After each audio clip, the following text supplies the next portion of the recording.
বৃষ্টি সদ্য থেমেছে। আকাশের পশ্চিম কোণে লালচে আভা, পথঘাট ভিজে, বাতাসে সোঁদা গন্ধ।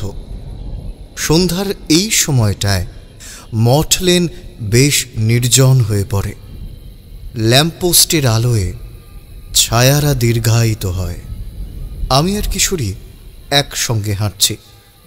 গন্তব্য তারানাথ ঠাকুরমশাইয়ের বাড়ি। কিশোরী হেসে বলল, তাহলে তেলে ভাজা আর পাসিংশ নিয়ে নি, কি বলো? সে নাও ঠিক আছে, ঠাকুরমশাইয়ের গল্প বেশ ভালো জমে।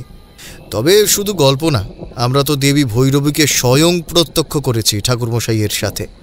সেই ভয়ঙ্কর রূপ, তন্ত্র, লড়াই আমরা তো সবই প্রত্যক্ষ করেছি। উনি না থাকলে আজ আমরা এখানে থাকতাম না। হ্যাঁ, যা বলেছ। পথ চলতে চলতে ঠাকুরমশাইয়ের বাড়ির সামনে এসে পৌঁছলাম। তার বাড়ির জানালার ফাঁক দিয়ে মৃদু আলো দেখা গেল। দরজার সামনে দাঁড়িয়ে কিশোরী দরজায় কড়া নাড়ল।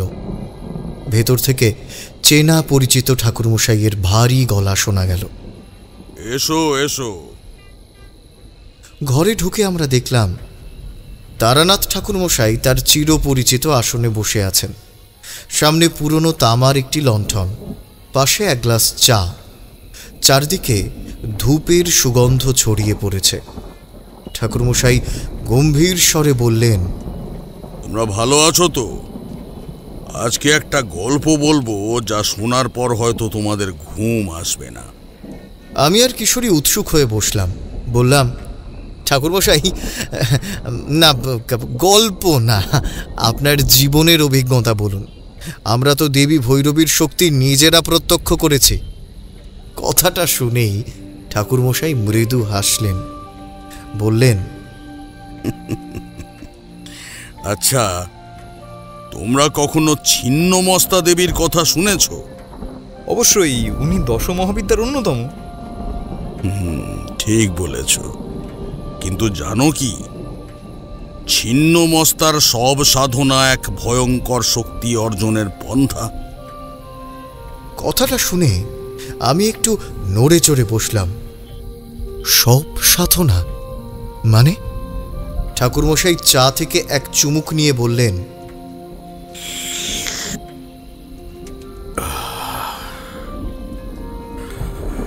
এক তান্ত্রিক ছিল, যে চেয়েছিল ছিন্নমস্তার কৃপায় অমরত্ব লাভ করতে। কিন্তু এর জন্য যে সাধনা দরকার তা অত্যন্ত বিপজ্জনক। কারণ এটি করতে গেলে শুধু আত্মত্যাগ নয়, এক বিশেষ নিয়ম মেনে নিজেকে বলি দিতে হয় এবং সঠিক উপায়ে পুনর্জন্ম লাভ করতে হয়। কথা শেষ হতেই ঘর নিস্তব্ধ হয়ে গেল। বাতাসেও যেন একটা অদ্ভুত থমথমে অনুভূতি ছড়িয়ে পড়ল। ঠাকুরমশাই আবার বলতে শুরু করলেন, কিন্তু এই সাধনার মাধ্যমে এক ভয়ঙ্কর শক্তির মুক্তি ঘটতে পারে, যার ফলে সমগ্র পৃথিবী বিপদের সম্মুখীন হতে পারে। আর সেই শক্তির দখল নেওয়ার জন্যে আরও এক মহাশক্তিধর তান্ত্রিক উদ্গ্রীব হয়েছিল। যে যুদ্ধ শুরু হয়েছিল তা কেবল এক ব্যক্তির নয়, সমগ্র সৃষ্টির জন্য এক পরীক্ষা ছিল। কথা শেষ করে ঠাকুরমশাই থামলেন। আমি আর কিশোরী হতবাক হয়ে বসে রইলাম। বাতাস যেন আরো ভারী হয়ে উঠেছে। ঠাকুরমশাই বললেন, আজ সেই তান্ত্রিক যুদ্ধের গল্পই তোমাদের বলবো। কথা শেষ হতে ঘরের আলো কেঁপে উঠল, আর বাইরে আবার বৃষ্টি পড়তে শুরু করেছে। দেখতে দেখতে বাইরে মুষলধারে বৃষ্টি শুরু হয়েছে। বিদ্যুৎ চমকালে ঘরের কোণগুলো মুহূর্তের জন্য উজ্জ্বল হয়ে ওঠে, আবার আঁধারে ডুবে যায়। কিশোরী আর আমি স্তব্ধ হয়ে বসে আছি। তারানাথ ঠাকুরমশাইয়ের চাহনিতে এক অদ্ভুত মায়াবী দৃষ্টি খেলা করছে। ধূপের ধোঁয়া ধীরে ধীরে ঘরের বাতাসে মিশে যাচ্ছে। তারানাথ ঠাকুরমশাই এক চুমুক চা খেয়ে বলতে শুরু করলেন,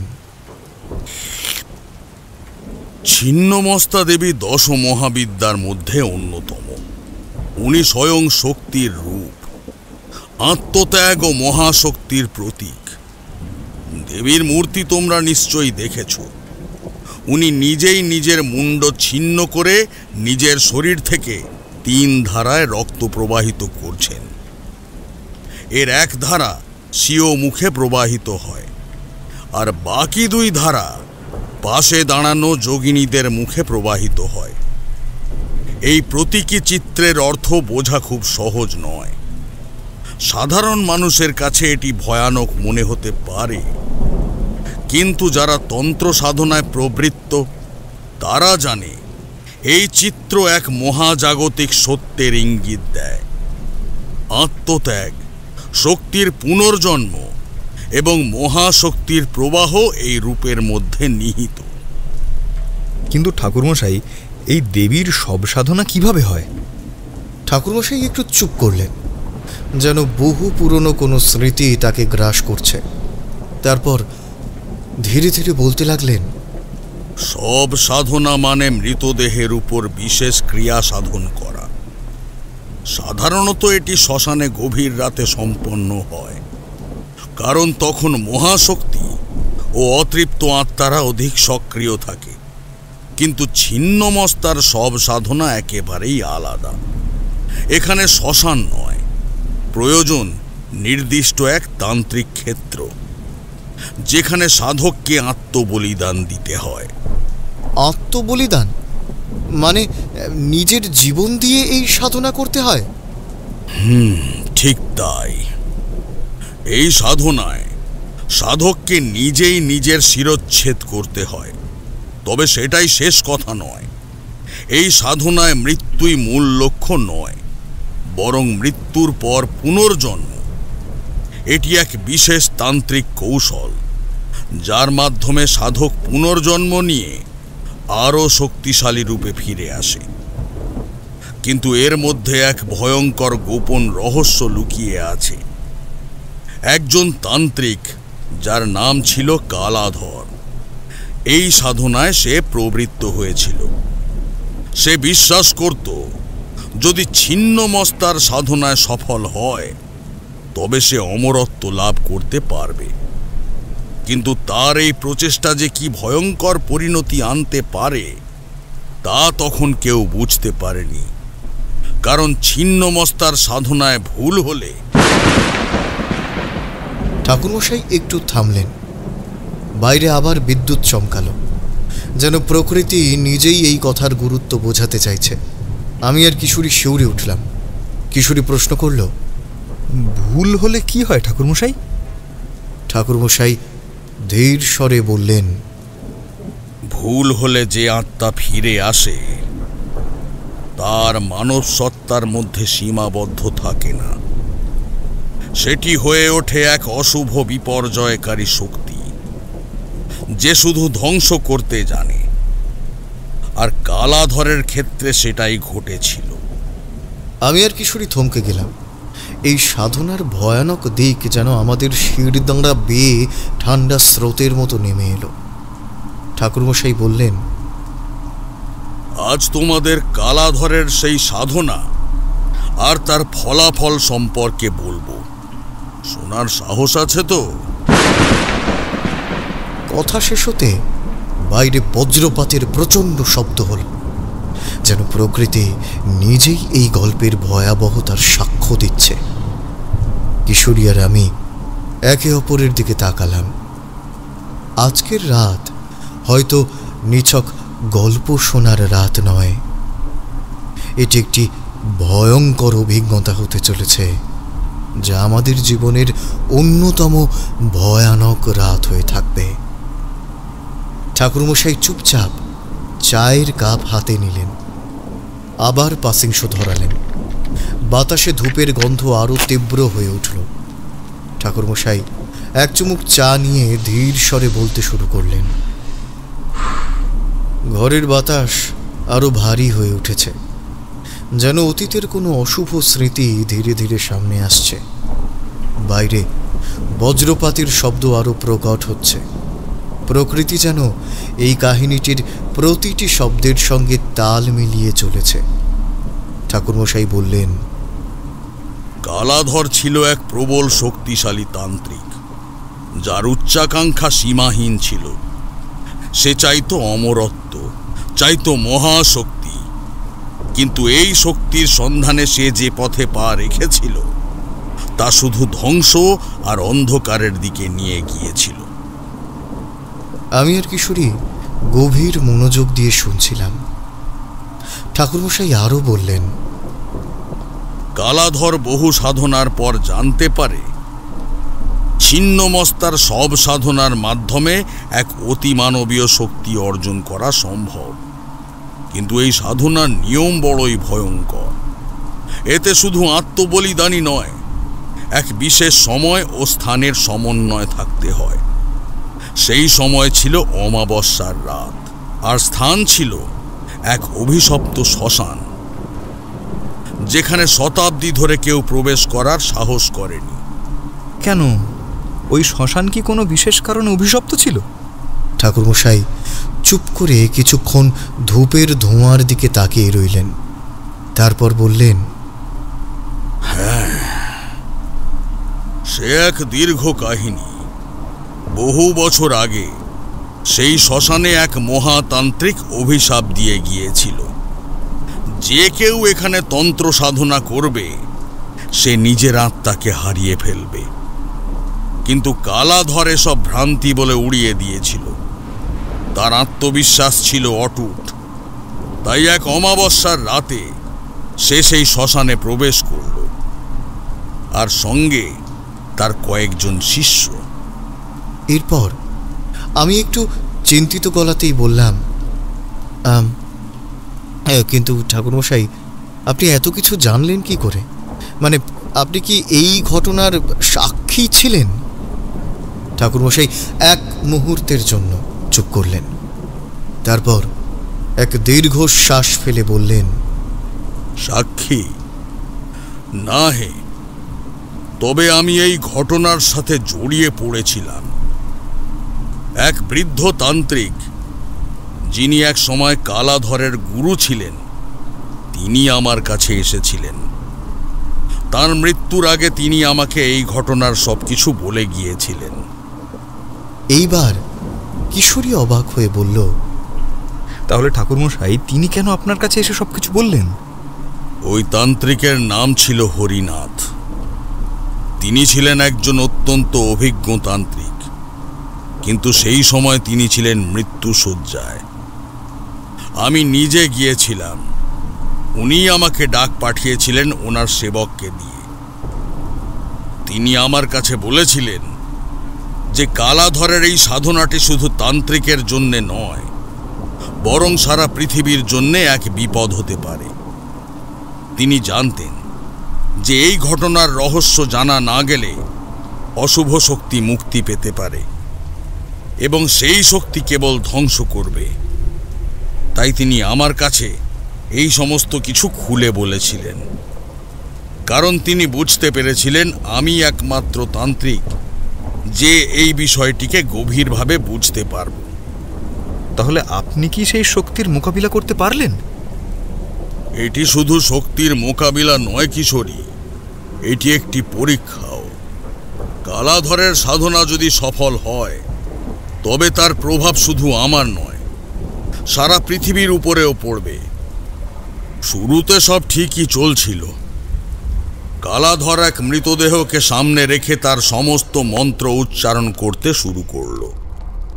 ওম খম খম ছিন্নমস্তায় নমঃ, ওম খম খম ছিন্নমস্তায় নমঃ। ওই মন্ত্রধ্বনি যখন শ্মশানে প্রতিধ্বনিত হচ্ছিল, তখন মনে হচ্ছিল যেন প্রকৃতি নিজেই কেঁপে উঠছে। হঠাৎ চারপাশে বাতাস থমকে গেল। এক অদ্ভুত নিস্তব্ধতা ঘিরে ধরল সেই স্থানকে। তারপর শুরু হলো বিভীষিকা। যখন কালাধর তার কৃপাণ হাতে নিয়ে নিজের গলায় চালিয়ে দিল, তখনই ঘটল ভয়াবহ এক ঘটনা। রক্তের প্রথম ফোঁটা পড়তেই মৃতদেহটি নড়ে চড়ে উঠল। চারপাশে ঝড় উঠল, আর সেই মৃতদেহ থেকে এক অশুভ শক্তি নির্গত হতে লাগল। কালাধর ভাবল সে সফল হয়েছে, কিন্তু সে বুঝতে পারেনি যে আত্মা সে ডেকেছে তা দেবী ছিন্নমস্তার আশীর্বাদ নয়, বরং এক প্রাচীন পিশাচের মুক্তি। ঘটনাটা শুনে আমার শির দাঁড়া বেয়ে ঠান্ডা স্রোত বয়ে গেল। কিশোরীর মুখেও আতঙ্কের ছাপ ফুটে উঠল। কিশোরী শিহরিত হয়ে বলল, আপনি কি নিজে এই ঘটনার প্রত্যক্ষদর্শী ছিলেন ঠাকুরমশাই? তারানাথ ঠাকুরমশাই এক মুহূর্ত চুপ করে রইলেন। তাঁর চোখে এক অদ্ভুত দৃষ্টি খেলা করছিল, যেন অনেক পুরনো স্মৃতি আবার জীবন্ত হয়ে উঠেছে। তারপর তিনি ধীরে ধীরে উত্তর দিলেন, না, আমি সরাসরি এই ঘটনার প্রত্যক্ষদর্শী ছিলাম না। হরিনাথ আমাকে এই ঘটনা বলেছিলেন, যিনি ছিলেন কালাধরের গুরু। কিশোরী চুপ করে শোনার পর একটু সময় নিয়ে প্রশ্ন করল, কিন্তু ঠাকুরমশাই, কালাধরের এই রূপ সাধনা যদি হরিনাথ জানতেন, তাহলে কেন তিনি বাধা দেননি? এমনও হতে পারে হয়তো তাকে থামানোর চেষ্টা করেছিলেন, কিন্তু তখন হয়তো কালাধর তার গুরু হরিনাথকে আঘাত করেছিল, তাই না? ঠাকুরমশাই এক মুহূর্তের জন্য চুপ থেকে চিন্তা করলেন। তারপর গভীর নিঃশ্বাস নিয়ে উত্তর দিলেন, ঠিক বলেছ, হরিনাথ আসলে বাধা দিতে গিয়েছিলেন, কিন্তু কালাধর তখন এতটা অন্ধকার শক্তির প্রতি আকৃষ্ট হয়ে গিয়েছিল যে সে আর তার গুরু হরিনাথকেও ছাড়েনি। সে খুব শক্তভাবে তার পথে চলতে শুরু করেছিল, আর তার একাধিক অশুভ কার্যকলাপের প্রভাবে সে হরিনাথকে এমনভাবে আঘাত করেছিল যে গুরু শিষ্য সম্পর্কের সমস্ত নৈতিকতা ভেঙে গিয়েছিল। কালাধর এমন একটি বিপথে চলে গিয়েছিল যেখানে তার আত্মিক অন্ধকার তাকে নিয়ন্ত্রণ করেছিল। হরিনাথ বুঝতে পেরেছিলেন, আর তাই তিনি কোনো প্রতিবাদ করার বদলে চুপ ছিলেন। তিনি বুঝতে পেরেছিলেন কালাধর সম্পূর্ণরূপে অধর্মের দিকে চলে যাবে এবং তখন তাকে থামানো সম্ভব হবে না। এরপর মৃত্যুর আগে হরিনাথ তার সমস্ত অভিজ্ঞতা ও ঘটনাগুলো আমার কাছে বলার সিদ্ধান্ত নেন। আমি যখন তার কাছে গিয়েছিলাম তখন সে আমাকে জানায় যে কালাধরের পথ আর কখনো ফিরিয়ে আনা সম্ভব নয়, এবং সে আমার সাহায্য চেয়েছিল যেন ভবিষ্যতে এমন কিছু ঘটলে তাকে রোধ করা যায়। হরিনাথের মৃত্যুর পর হরিনাথের কথাগুলো আমার মনে ছিল, তাই আমি কালাধরের ঘটনা জানতাম। আচ্ছা ঠাকুরমশাই, বুঝলাম। তারপর কি হলো ঠাকুরমশাই? ঠাকুরমশাই একটু থামলেন। তারপর একটু মুড়ি আর তেলে ভাজা খেয়ে আমাদের খেতে বলে আবার বলতে শুরু করলেন, সেই পিশাচ ছিল এক অভিশপ্ত আত্মা, যে শতাব্দী আগে ছিন্নমস্তার ভুল সাধনার কারণে জন্ম নিয়েছিল। সে এতটাই শক্তিশালী ছিল যে মাত্র কয়েক মুহূর্তের মধ্যেই কালাধরকে সে আক্রমণ করল। কালাধর পালাতে চাইল, কিন্তু সে পারল না। পিশাচ তার দিকে এগিয়ে এলো, আর ঠিক তখনই এক বিকট চিৎকারের সঙ্গে অদৃশ্য হয়ে গেল কালাধর। আমি কৌতূহলী হয়ে জিজ্ঞাসা করলাম, তাহলে কি সে মারা গিয়েছিল? না, সে মারা যায়নি, বরং তার আত্মা সেই পিশাচের সঙ্গে একাত্ম হয়ে গিয়েছিল। তখন থেকে সে এক মানবরূপী বিভীষিকা হয়ে যায়, যার শরীর আছে কিন্তু আত্মা নেই। সে এক আধিভৌতিক অস্তিত্ব যে শুধু ধ্বংস করতে চায়। আমি আর কিশোরী একে অপরের দিকে তাকালাম। মনে হচ্ছিল সেই বিভীষিকা যেন এই ঘরের আশেপাশে কোথাও রয়েছে। ঠাকুরমশাই বললেন, তোমরা কি জানো আজকের রাতটা এত অশুভ কেন? আজ আবার সেই অমাবস্যার রাত, যে রাতে কালাধর সেই অভিশপ্ত তন্ত্র সাধনা করেছিল। ঠাকুরমশাই এর কথা শুনে মনে হলো যেন বাতাস আরো ভারী হয়ে উঠেছে। বাইরে মুষলধারে বৃষ্টি পড়ছে, বিদ্যুৎ চমকাচ্ছে। আমি আর কিশোরী অনুভব করলাম আজকের রাত হয়তো শুধুই গল্পর রাত নয়, আজকের রাত হয়তো সেই অতৃপ্ত শক্তির উপস্থিতি অনুভব করবার রাত। বৃষ্টি থেমে গিয়েছিল, কিন্তু বাতাসের শীতলতা যেন থামার নাম নেয়নি। কিশোরী আর আমি ঠাকুরমশাইয়ের কাছে বসে গল্পের মজা নিচ্ছি। তবে আজকের গল্প আমাদের এক নতুন দুনিয়ার সামনে দাঁড় করালো। ঠাকুরমশাই আচমকা থেমে গেলেন, যেন কোনো অতীত অভিজ্ঞতা মনে করছেন। কালাধরের সাধনা শুধুই একটি কাহিনী নয়, এটি এক জাদুকরী বাস্তবতা, যা আমি নিজের চোখে দেখেছি। কালাধরের মতো একজন তান্ত্রিক কখনো কখনো এই পৃথিবীতে আসে, যার সাধনার ফলাফল আমাদের সীমা অতিক্রম করে গিয়ে এক নৃশংস অন্ধকার জগতের সৃষ্টি করে।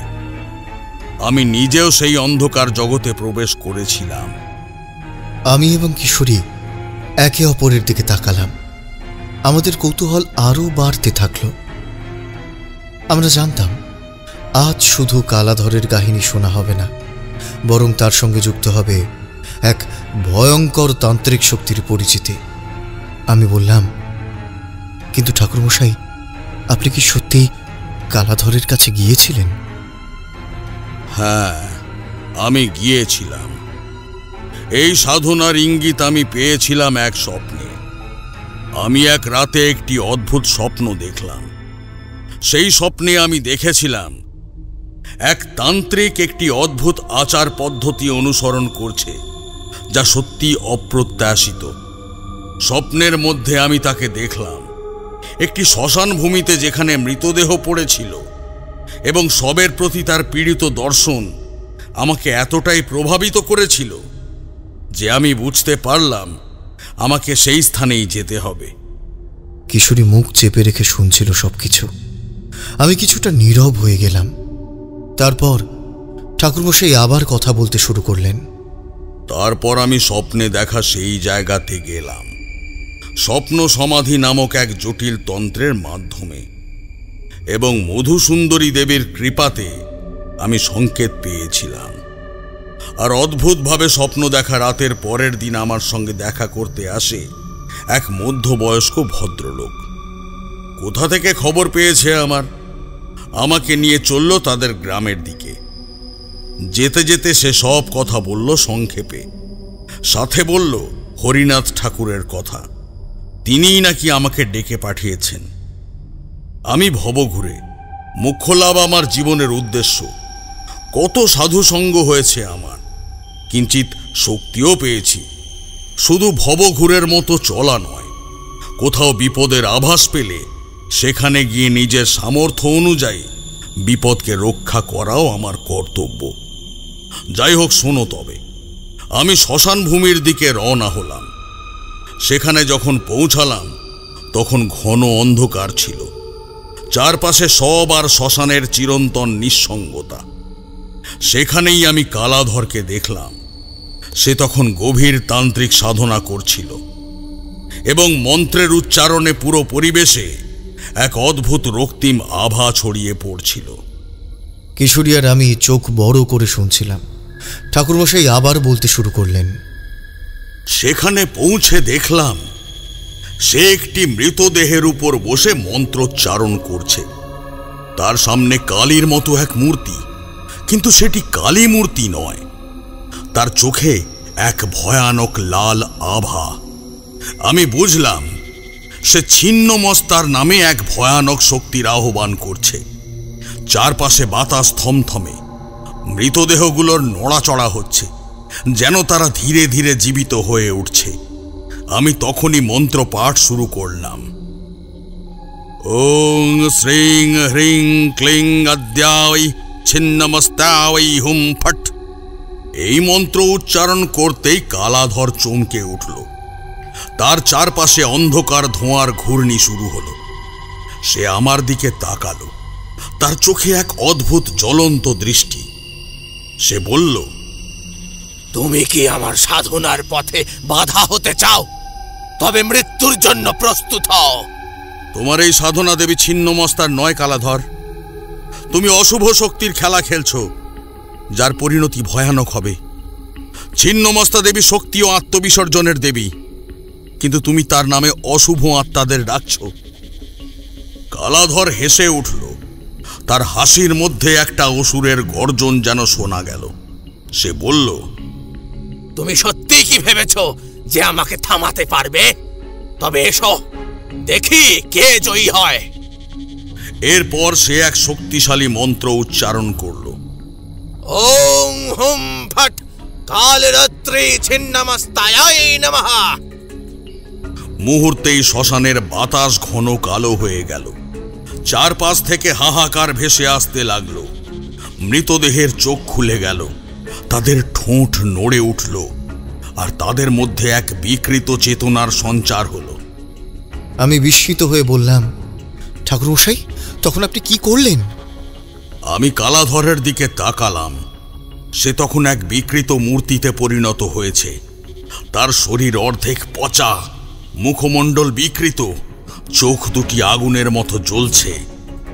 আমি তখন দেবী ছিন্নমস্তাকে আহ্বান করলাম। ওং শ্রীং হ্রিং ক্লিং পরমেশ্বরী ছিন্নমস্তায় ওম ফট স্বাহা। মুহূর্তের মধ্যে আকাশ বিদীর্ণ করে এক প্রবল বজ্রপাত হলো। শ্মশানে থাকা শিবলিঙ্গ ফেটে গেল, আর এক রক্তিম আলো চারিদিকে ছড়িয়ে পড়ল। এবার কালাধর বিকট চিৎকার করে উঠল। তার শরীর গলে যেতে লাগলো। মৃতদেহগুলো আগুন ধরে পুড়ে ছাই হয়ে গেল। কালাধর মাটিতে পড়ে গিয়ে ছটফট করতে লাগলো।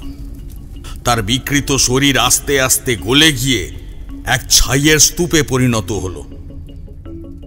এতক্ষণ পর্যন্ত বলে ঠাকুরমশাই থামলেন। ঘরে এক গভীর নীরবতা ছড়িয়ে পড়ল। কিশোরী আর আমি স্তব্ধ হয়ে গেলাম। ঠাকুরমশাই আবার বললেন, কালাধরের শক্তি তখন শেষ হয়ে গেলেও তার রেখে যাওয়া ভয়ানক শক্তির অস্তিত্ব তখনও কোথাও রয়ে গেছে। সেই শক্তির অস্তিত্ব অন্ধকারে লুকিয়ে আছে সুযোগের অপেক্ষায়। আমি তখনও কালাধরের গলিত ছাইয়ের দিকে তাকিয়ে। শ্মশানের বাতাস ভারী হয়ে উঠেছিল, যেন এক অদৃশ্য অশুভ শক্তি চারপাশে ঘুরপাক খাচ্ছে। ছিন্নমস্তার শক্তির যে আহ্বান কালাধর করেছিল, তা হয়তো তার মৃত্যুতে শেষ হয়নি, বরং আরো ভয়ঙ্কর কিছু অপেক্ষা করছিল। আর আমার মনের দ্বিধা সত্য প্রমাণ হলো। মুহূর্তেই শ্মশানের বাতাসের মধ্যে যেন এক বিদ্যুতের তরঙ্গ খেলে গেল। হঠাৎই কালাধরের ছাই থেকে ধোঁয়ার মতো কিছু উঠে এলো। সেটি ধীরে ধীরে এক নারী মূর্তির রূপ নিল। তবে তার শরীর ছিল অর্ধেক, রক্ত ঝরছিল তার ঘাড় থেকে। তার চোখ দুটি ভয়ানক রক্তবর্ণের, অগ্নিশিখার মতো জ্বলছে। আমি বুঝতে পারলাম, কালাধরের আহ্বানে আসা শক্তি সম্পূর্ণরূপে শেষ হয়নি। ছিন্নমস্তার বিকৃত এক প্রতিচ্ছায়া জন্ম নিয়েছে। হঠাৎ সেই নারী মূর্তি তীব্র গর্জনে চিৎকার করে উঠল। তুমি আমার আহ্বান ব্যর্থ করেছো। আমাকে থামানোর সাহস হলো কি করে তোমার? তবে তোমারও মুক্তি নেই। তুমি প্রকৃত ছিন্নমস্তা নও, তুমি কেবল এক বিকৃত শক্তির রূপ। কথাটা শুনে সেই নারী মূর্তি ক্ষিপ্ত হয়ে শ্মশানের চারপাশে ঘূর্ণি সৃষ্টি করল। বাতাসের বেগ ভয়াবহ হয়ে উঠল। মৃতদেহগুলো নড়ে চড়ে উঠল, আর চারদিক থেকে যেন শত শত ছিন্নমস্তার ছায়া মূর্তি গজিয়ে উঠল। তাদের প্রত্যেকের মুখে বিকৃত হাসি, চোখে আগুনের শিখা। তারা একসঙ্গে মন্ত্রোচ্চারণ শুরু করল। ওম রিং বৎসায় কালিকায় নমঃ। ওম রুং ফট। আমি সঙ্গে সঙ্গে ছিন্নমস্তার প্রকৃত মন্ত্র উচ্চারণ করলাম। ওং হ্রিং হুম ফট ছিন্নমস্তায় নমঃ।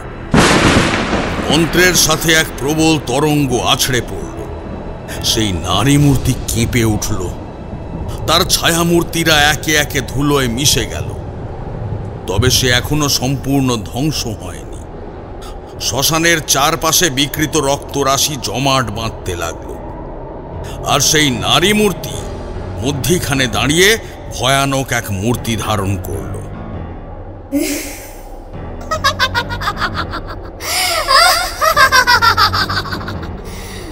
আমার শক্তি শেষ হয়নি। আমার সঙ্গে লড়াই করতে হলে তোমাকে আরো গভীরে নামতে হবে, যেখানে সত্যিকারের অন্ধকার রাজত্ব করে। আমি অনুভব করলাম আমার শরীর যেন এক অগ্নিশিখার মতো উত্তপ্ত হচ্ছে। আমি আবার এক মন্ত্র পাঠ করলাম, ওং হ্রিং হুম ফট মহাশক্ত্যায় নমঃ।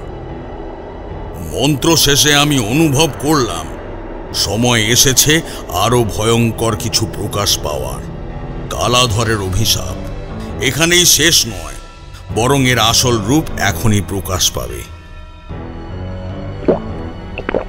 ঠাকুরমশাই একটু জল খেয়ে আবার বলতে শুরু করলেন,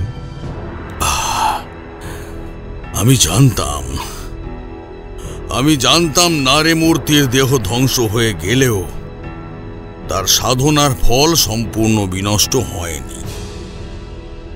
শ্মশানের বাতাসে এখনো এক অশুভ শক্তির কম্পন রয়ে গেছে। নারীমূর্তির শেষ আর্তনাদ যেন বাতাসে প্রতিধ্বনিত হচ্ছে, আর সেই সঙ্গে এক দুঃসহ গন্ধ চারপাশে ছড়িয়ে পড়ছিল। আমি ধীরে ধীরে চারপাশ পর্যবেক্ষণ করলাম। নারী মূর্তির সামনে ছিন্ন মস্তার বিকৃত মূর্তিটি তখনও দাঁড়িয়ে, তার বক্ষদেশ থেকে তখনও রক্তধারা প্রবাহিত হচ্ছিল, আর সেই রক্ত প্রবাহিত হচ্ছে কালাধরের পোড়া দেহের ছাইয়ের উপর। আমি বুঝতে পারলাম কালাধরের শরীর ছাই হয়ে গেলেও তার আত্মা তখনও মুক্ত হয়নি, বরং ছিন্ন মস্তার অভিশপ্ত শক্তির সঙ্গে একাত্ম হয়ে গেছে। আমি অনুভব করলাম চারপাশে এক চাপা গর্জন ধীরে ধীরে প্রবল হয়ে উঠছে। নারী মূর্তির সেই বিকৃত হাসির প্রতিধ্বনি যেন চারদিক থেকে ভেসে আসছে। আমি এক নিমেষে উপলব্ধি করলাম এক অভিশপ্ত অস্তিত্বর, যে ছিন্ন মস্তার কৃপা না পেয়ে এক চূড়ান্ত অভিশাপের অধিকারী হয়েছে। সে নিজের আত্মাকে অন্ধকার শক্তির কাছে উৎসর্গ করেছে এবং এখন সে পরিপূর্ণ এক আত্মাহীন অস্তিত্ব। চারপাশের অন্ধকার আরো ঘনীভূত হল। আমি অনুভব করলাম কালাধরের আত্মা এবার এক নতুন রূপ নিচ্ছে।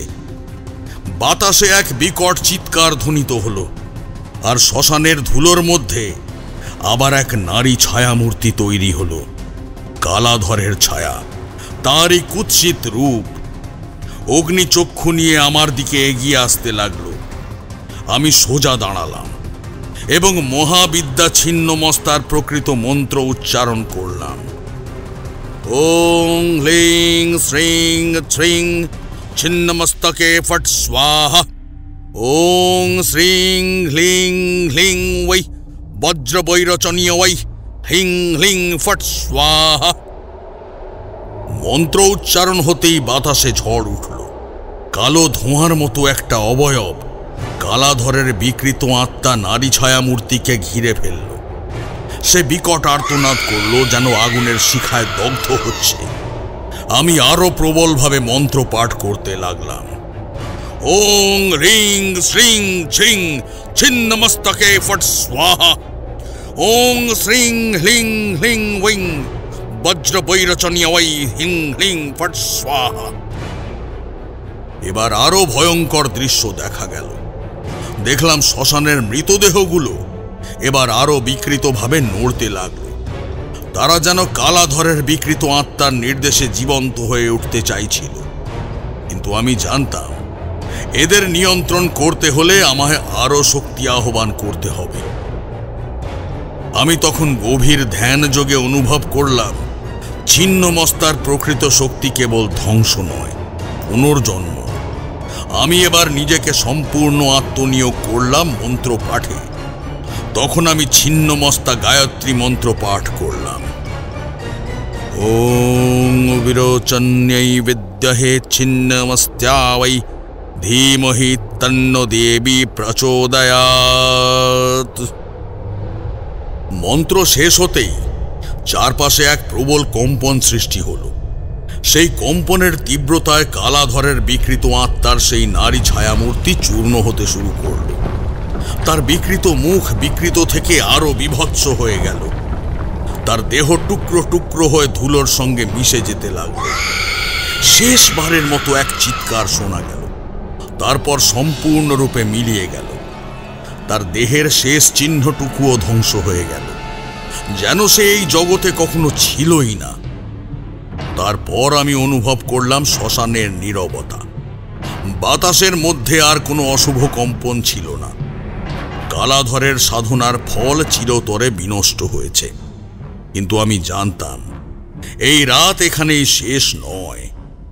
ছিন্নমস্তার যে শক্তি কালাধরের দেহ নষ্ট হওয়ার পরও সক্রিয় ছিল, তা কি সত্যি মুছে গেছে, নাকি এই শক্তি এখনো কোনো না কোনোভাবে বিদ্যমান? আমি ধীরে ধীরে উঠে দাঁড়ালাম। আমার মনে তখন অদ্ভুত এক সংশয় জন্ম নিচ্ছে। শ্মশানের বাতাসের মধ্যে এক অদ্ভুত নীরবতা নেমে এলো। চারপাশের সমস্ত শব্দ যেন স্তব্ধ হয়ে গেছে। আমার চোখ ধীরে ধীরে বন্ধ হয়ে এলো, কিন্তু মনের মধ্যে এক অদ্ভুত অনুভূতি জাগ্রত হলো। আমি অনুভব করতে পারলাম কালাধরের শেষ যদিও হয়েছে, তবে সে যে শক্তির সাথে যুক্ত ছিল সেই শক্তির শেকড় অনেক গভীরে বিস্তৃত। ভাবনা শেষ হতেই হঠাৎ এক অদ্ভুত কম্পন অনুভব করলাম। আমার সামনে শ্মশানের মাটি ফেটে গিয়ে এক গহ্বর তৈরি হলো, আর সেই গহ্বর থেকে এক ঘন কালো ধোঁয়া বেরিয়ে এলো। সেই ধোঁয়ার মধ্যে ধীরে ধীরে এক ছায়ামূর্তি ফুটে উঠতে লাগল। এই মূর্তি সম্পূর্ণ অন্যরকম। তার চোখ দুটি গাঢ় রক্তবর্ণের, তার মাথার কেশরাশির বিন্যাস যেন অন্ধকারের প্রবাহ, ঠিক যেন কোনো মৃত নদীর শীতল জল, যা দেখলে শরীর হিম হয়ে যায়। তার সমগ্র শরীর তার জ্বলন্ত অগ্নিশিখার মতো দীপ্তিমান। আমি অনুভব করলাম এটা কোনো সাধারণ আত্মা নয়, বরং এক পরম শক্তির অংশ। তুমি কি ভেবেছ কালাধর একাই এই শক্তির ধারক? না, তার পিছনে আরো বৃহৎ কিছু রয়েছে, যা এখনো তোমার সামনে আসেনি। আমি স্থির কণ্ঠে বললাম, কে তুমি? কি চাও? আমি সেই শক্তির এক অংশ, যার আরাধনা কালাধর করেছিল। সে ব্যর্থ হয়েছে, তবে তার সাধনার ফল এখনো রয়ে গেছে। তুমি তাকে বিনাশ করতে চেয়েছ, কিন্তু তার বিনাশের মধ্যে দিয়ে প্রকৃত শক্তি জাগ্রত হয়েছে। এবার তুমি তার আসল পরিণতি দেখবে। আমি উপলব্ধি করলাম আমার সামনে যা দাঁড়িয়ে আছে তা শুধু কালাধরের অবশিষ্ট অংশ নয়, বরং তার চেয়েও ভয়ানক সত্তা। ছিন্নমস্তার যে বিকৃত শক্তি কালাধরের মাধ্যমে প্রবাহিত হচ্ছিল, সেটি এখন নিজেই এক স্বাধীন সত্তা হিসেবে আত্মপ্রকাশ করেছে। সেই মুহূর্তেই আমি দ্রুত মন্ত্র পাঠ করতে শুরু করলাম। ওং হ্লিং শ্রিং ছিং ছিন্নমস্তকে ফট স্বাহা। ওং শ্রিং হ্লিং হ্লিং ওই বজ্র বৈরচনীয় ওই হ্লিং হ্লিং ফট স্বাহা। মন্ত্র উচ্চারণ হতেই সেই ছায়ামূর্তি বিকট চিৎকার করে উঠল। পুরো শ্মশান ভূমি কেঁপে উঠল। বাতাসে এক দীর্ঘ অশুভ ঝড় উঠল। বেশ কিছুক্ষণ এইরকম চলার পর আবার সব শান্ত হয়ে গেল, যেন কোনো অশুভ শক্তি কোথাও ছিল না। কিন্তু আমি ইঙ্গিত পেয়েছিলাম এই লড়াই এত সহজে শেষ হবে না। এই লড়াই এখানেই শেষ নয়। এই শক্তি আমাকে ধ্বংস করার জন্য প্রস্তুতি নিচ্ছে, নিজেকে সম্পূর্ণরূপে প্রকাশ করার জন্য অপেক্ষা করছে সঠিক সময়ে। এতক্ষণ পর্যন্ত ঠাকুরমশাইয়ের কাছ থেকে শোনা শ্মশানের সেই ভয়াবহ রাতের ঘটনা আমাদের মনের মধ্যে গভীর ছাপ রেখে গেল। কিশোরী আর আমি তখনও শিউরে উঠছি। যেন আমরা চোখের সামনে সেই দৃশ্য দেখতে পাচ্ছি। আমি বললাম, ঠাকুরমশাই, কালাধরের মৃত্যুর পরও তার শক্তি অবশিষ্ট রয়ে গেছে? ঠাকুরমশাই ধীরে ধীরে চায়ের পেয়ালা তুললেন, একটা চুমুক দিয়ে বললেন,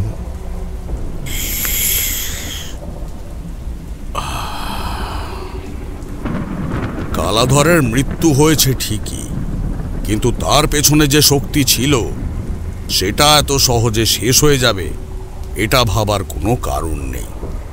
তাহলে এখনো কি কিছু বাকি আছে? ঠাকুরমশাই গম্ভীর স্বরে বললেন, এই জগতে অনেক শক্তির খেলা চলে। কালাধর তো শুধু এক মাধ্যম ছিল, কিন্তু সে যাকে ডাকার চেষ্টা করছিল তার আসল রূপ এখনো অজানা।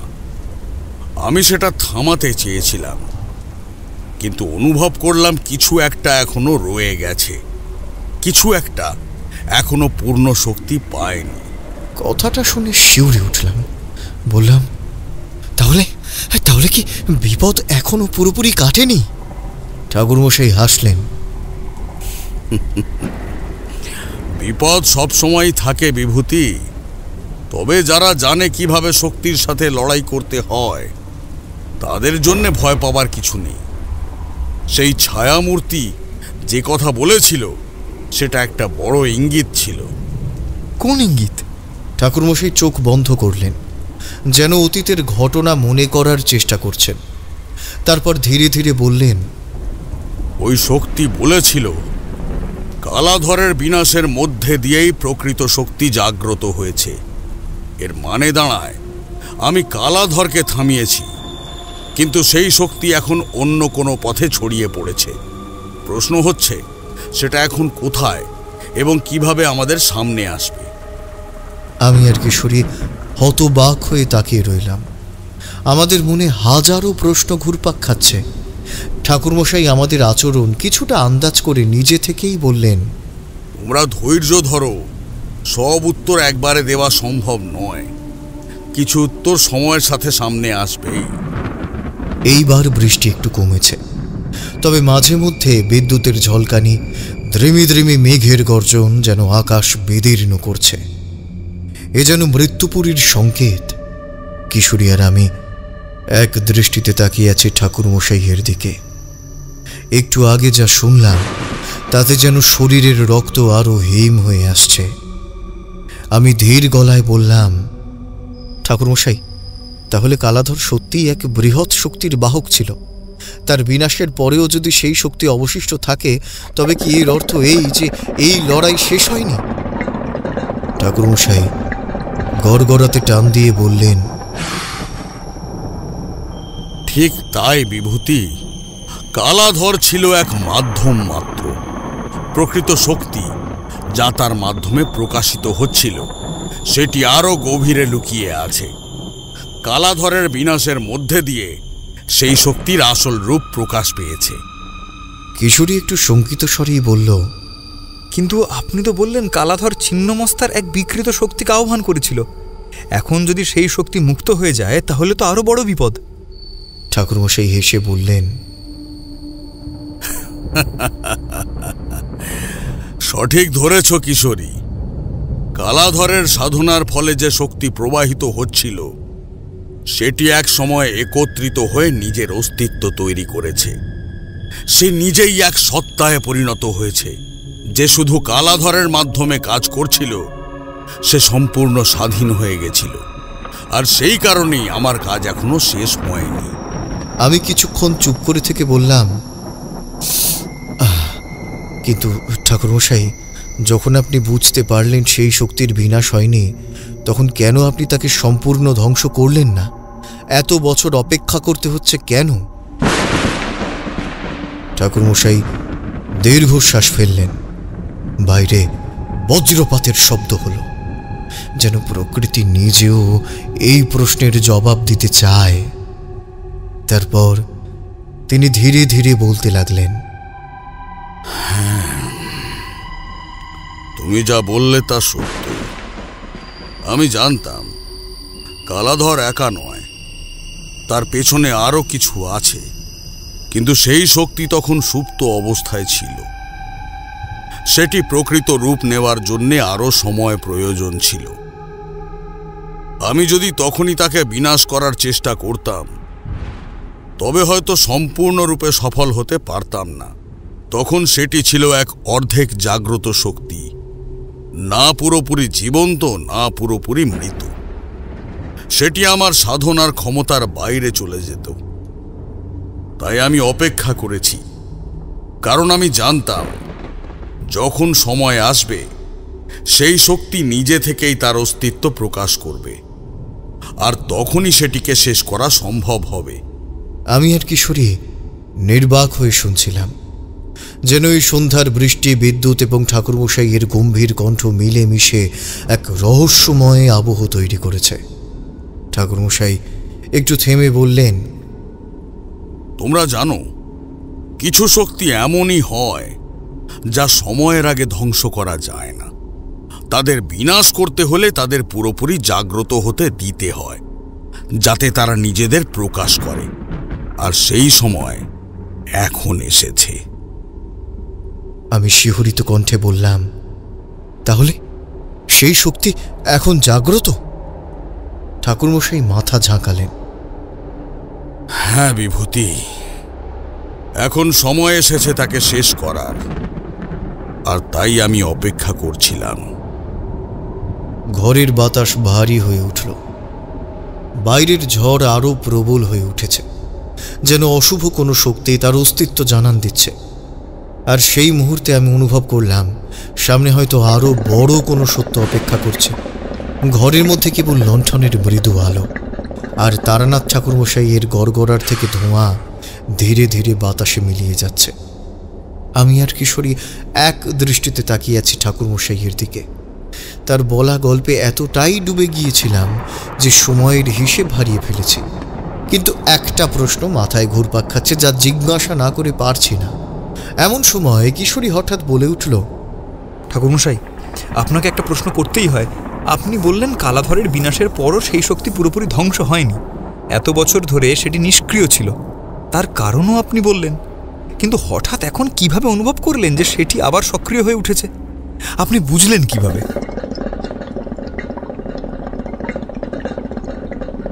ঠাকুরমশাই চুপচাপ কিছুক্ষণ গড়গড়া টানলেন, তারপর ধীরে ধীরে বললেন, তুমি খুব ভালো প্রশ্ন করেছ কিশোরী।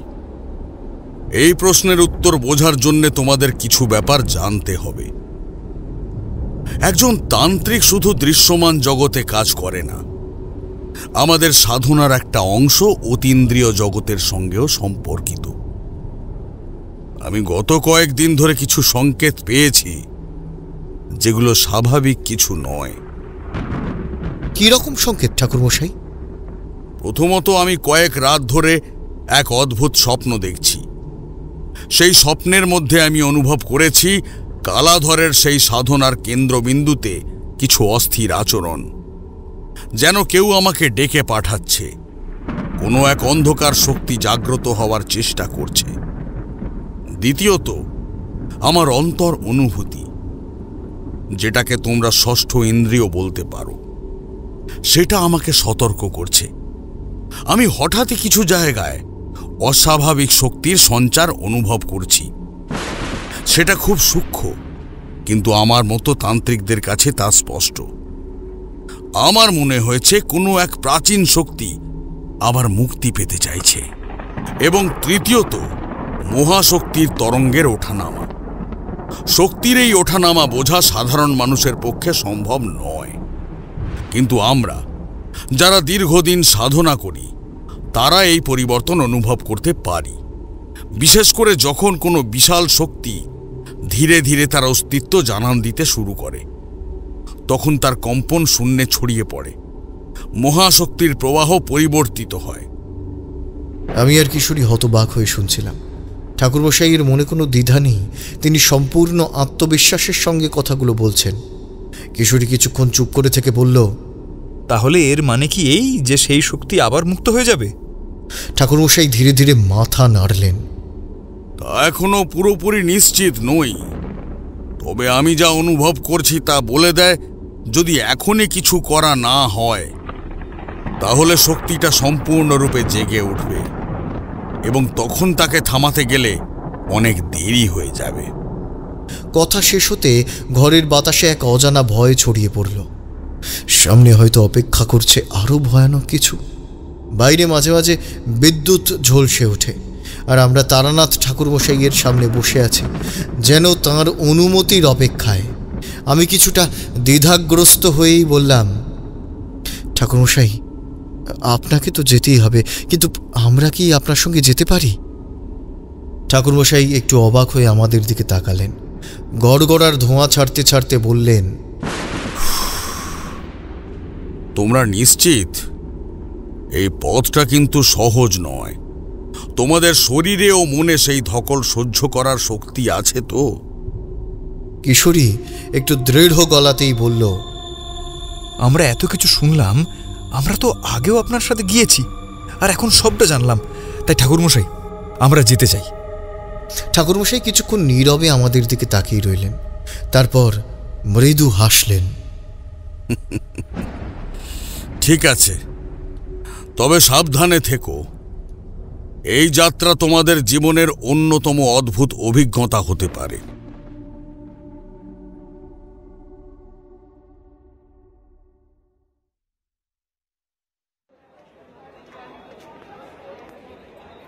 পরদিন ভোরে আমরা বাঁকুড়ার উদ্দেশ্যে রওনা দিলাম। হাওড়া স্টেশনে তখনও রাতের ছায়া টিকে আছে। ট্রেনের হুইসেল আর যাত্রীদের হাঁক ডাক মিলিয়ে এক অদ্ভুত পরিবেশ।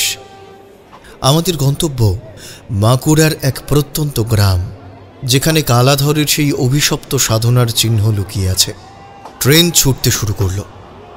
জানালার বাইরে ধীরে ধীরে কলকাতার শহুরে কোলাহল পিছিয়ে পড়ছে। ক্রমশ প্রকৃতি সবুজ হতে শুরু করল, কিন্তু আমাদের মনে অদ্ভুত একটা অস্বস্তি কাজ করছিল। হঠাৎ কিছু একটা অনুভব করলাম। ফিসফিস করে বললাম, ঠাকুরমশাই, ঠাকুরমশাই, আমার মনে হচ্ছে কেউ আমাদের লক্ষ্য করছে। ঠাকুরমশাই। ঠাকুরমশাই চুপচাপ বাইরের দিকে তাকিয়ে রইলেন। আমি আর কিশোরীও সতর্ক হয়ে গেলাম। ট্রেনের কামরায় অন্য যাত্রীদের চেহারা কেমন যেন অদ্ভুত লাগছে। কোথাও একটা অদৃশ্য ভয় ছড়িয়ে আছে। ঠাকুরমশাই আমাদের দিকে তাকিয়ে বললেন, ওসব দেখেও দেখবে না, আমাদের পরীক্ষা নেওয়া হচ্ছে। অদৃশ্য শক্তিরা আমাদের আগমন বুঝে গেছে। এরপর ট্রেন বাঁকুড়ার স্টেশনে পৌঁছল। আমরা নামতেই অনুভব করলাম চারপাশের বাতাস ভারী হয়ে এসেছে। সামনে যে রহস্য অপেক্ষা করছে তার সংকেত যেন প্রকৃতিই দিতে চাইছে। যাত্রাপথে ধীরে ধীরে আমরা অনুভব করলাম ভয়াবহ কিছু আমাদের জন্য অপেক্ষা করছে। ট্রেন বাঁকুড়ার স্টেশনে পৌঁছানোর মুহূর্তেই একটা অদ্ভুত অনুভূতি হলো, যেন চারপাশের বাতাস ভারী হয়ে এসেছে। আমাদের শরীরের লোম খাড়া হয়ে উঠল অজানা আশঙ্কায়। রাতের অন্ধকারে স্টেশনটা আরো নিঃসঙ্গ এবং অদ্ভুত লাগছিল। তারানাথ চুপচাপ নেমে এলেন। আমরাও তাঁর পিছনে পিছনে। স্টেশনে খুব একটা বেশি ভিড় নেই। দু একজন লোক লণ্ঠন হাতে দাঁড়িয়ে আছে, কিন্তু ওদের চোখে মুখে এক অস্পষ্ট আতঙ্কের ছাপ, যেন আমাদের দিকে তাকিয়েও পুরোপুরি তাকাতে পারছে না। আমি ফিসফিস করে বললাম, ঠাকুরমশাই, আপনারও কি মনে হচ্ছে এখানে কিছু একটা অস্বাভাবিক ঘটছে? ঠাকুরমশাই কোনো উত্তর করলেন না। চুপচাপ পকেট থেকে পাসিং শো বের করে আনলেন, তারপর ধরালেন। তবে কিছুক্ষণ পরে বললেন, স্টেশনের আশেপাশে থাকার উপায় নেই। এই জায়গাটা খোলা। যদি কেউ আমাদের গতিবিধি লক্ষ্য করে থাকে তাহলে বিপদ আসতে দেরি হবে না। কয়েক মাইল দূরে একটা পুরনো শিব মন্দির আছে। আপাতত ওখানেই রাতটা কাটাতে হবে। কিশোরী একটু দুশ্চিন্তার সুরেই বলল, অন্ধকারের মধ্যে এতটা পথ হাঁটতে হবে? ঠাকুরমশাই শুধু বললেন, এটাই আমাদের জন্য নিরাপদ। আমরা তিনজন স্টেশন ছেড়ে মেঠো পথ ধরে হাঁটতে শুরু করলাম। বাতাস ভারী, যেন কোনো অজানা আশঙ্কা আমাদের ঘিরে ধরছে। কাদামাটির পথ, মাঝে মাঝে দূর থেকে শেয়ালের ডাক ভেসে আসছে। পথের ধারে একটা বটগাছের নিচে এসে আমরা কিছুক্ষণ দাঁড়ালাম। কিশোরী ফিসফিস করে বলল, এই গাছের ছায়ায় থামবেন না ঠাকুরমশাই। কেন? মনে হচ্ছে কেউ যেন ফিসফিস করে কথা বলছে। আমি কানে শুনতে চেষ্টা করলাম। সত্যি মনে হলো পাতার ফাঁকে ফাঁকে একটা অদ্ভুত গুঞ্জন চলছে। ঠাকুরমশাই ধীর স্থির কণ্ঠে বললেন, তোমাদের ভয় পেলে চলবে না, এগিয়ে চলো, এখনো অনেক পথ বাকি। আমরা দ্রুত পা চালিয়ে মন্দিরের দিকে চলতে লাগলাম। অবশেষে রাতের শেষ প্রহরে আমরা সেই মন্দিরে পৌঁছলাম। জায়গাটা নির্জন, বহু পুরনো। দেওয়ালের গায়ে শ্যাওলা জমে গেছে, দরজাটা আধ ভাঙা। একটা ছোট্ট প্রদীপ জ্বলছে, হয়তো কোনো সন্ন্যাসী বা স্থানীয় কেউ রেখে গেছে। ভেতরে ঢুকে আমরা বস্তার উপর বসে একটু বিশ্রাম নিলাম। ঠাকুরমশাই আমাদের দিকে তাকিয়ে বললেন, এখন কিছুক্ষণ বিশ্রাম নাও, কাল সকালে গ্রামে ঢুকতে হবে। কিন্তু ঘুম এলো না। অজানা আশঙ্কা আমাদের মধ্যে খেলা করছিল। কিশোরী বলল, ঠাকুরমশাই, মনে হচ্ছে কেউ আমাদের দেখছে। ঠাকুরমশাই ধীর স্বরে বললেন, ওরা শুধু দেখছেই না, আমাদের আসার কারণ বোঝার চেষ্টা করছে। শিগগিরই সামনে আসবে। এরপর ভোরের আলো ফুটতেই আমরা আবার যাত্রা শুরু করলাম। গ্রামের পথে ঢুকতেই দেখলাম বাতাস থমথমে, মানুষের মুখ গম্ভীর। পথের ধারে দু একজন চাষি কৌতূহলী চোখে আমাদের দেখল, কিন্তু কেউই এগিয়ে এলো না। ঠাকুরমশাই আমাদের নিয়ে সোজা সেই গৃহস্থ বাড়ির দিকে গেলেন, যেখানে বহু বছর আগে তিনি আশ্রয় নিয়েছিলেন। কিন্তু বাড়িটা যেন এখন অন্য রকম। চারপাশে শূন্যতা, যেন কোনো অজানা ছায়া এই বাড়ির ওপর পড়েছে। গৃহস্থ যিনি আমাদের সাদরে গ্রহণ করেছিলেন, তাঁর চেহারাও যেন ক্লান্ত। আমাদের দেখে একটু বিস্মিত হলেন। তারানাথ এবার বললেন, এত বছর পর এ গ্রামে পা দিলাম, দেখছি এখনকার বাতাসও ভারী হয়ে আছে। কি হয়েছে? লোকটি দীর্ঘ নিঃশ্বাস ফেলে বলল, অভিশাপ, অভিশাপ ফিরে এসেছে, অভিশাপ ফিরে এসেছে বাবু। রাতে সেই গৃহস্থ বাড়িতে আমাদের থাকার ব্যবস্থা হলো। রাতের খাবার গ্রামের সাধারণ খাবার। আমাদের জন্য ডাল ভাত আর আলু ভাজা আর দুধ, আর ঠাকুরমশাইয়ের জন্য আতপ চাল, আলু আর মাটির উনুনের ব্যবস্থা। উনি সাত্ত্বিক মানুষ, তাই ওনার জন্য এইরকম আয়োজন। খাওয়ার সময়ই অস্বাভাবিক কিছু ঘটতে শুরু করলো। কিশোরী আচমকা থেমে গেল, তার হাত কাঁপছে। ঠাকুরমশাই, এই খাবারের গন্ধে কিছু একটা অদ্ভুত লাগছে। এই গ্রামের বাতাসে কিছু আছে, একটা পুরনো শক্তি ধীরে ধীরে জায়গা করে নিচ্ছে। ঠিক সেই মুহূর্তে বাইরে এক চিলতে শোঁ শোঁ শব্দ শোনা গেল। আমি দোতলার জানালা দিয়ে দেখলাম একটা ছায়া মাঠের এপাশ থেকে ওপাশে ধীরে ধীরে মিলিয়ে গেল।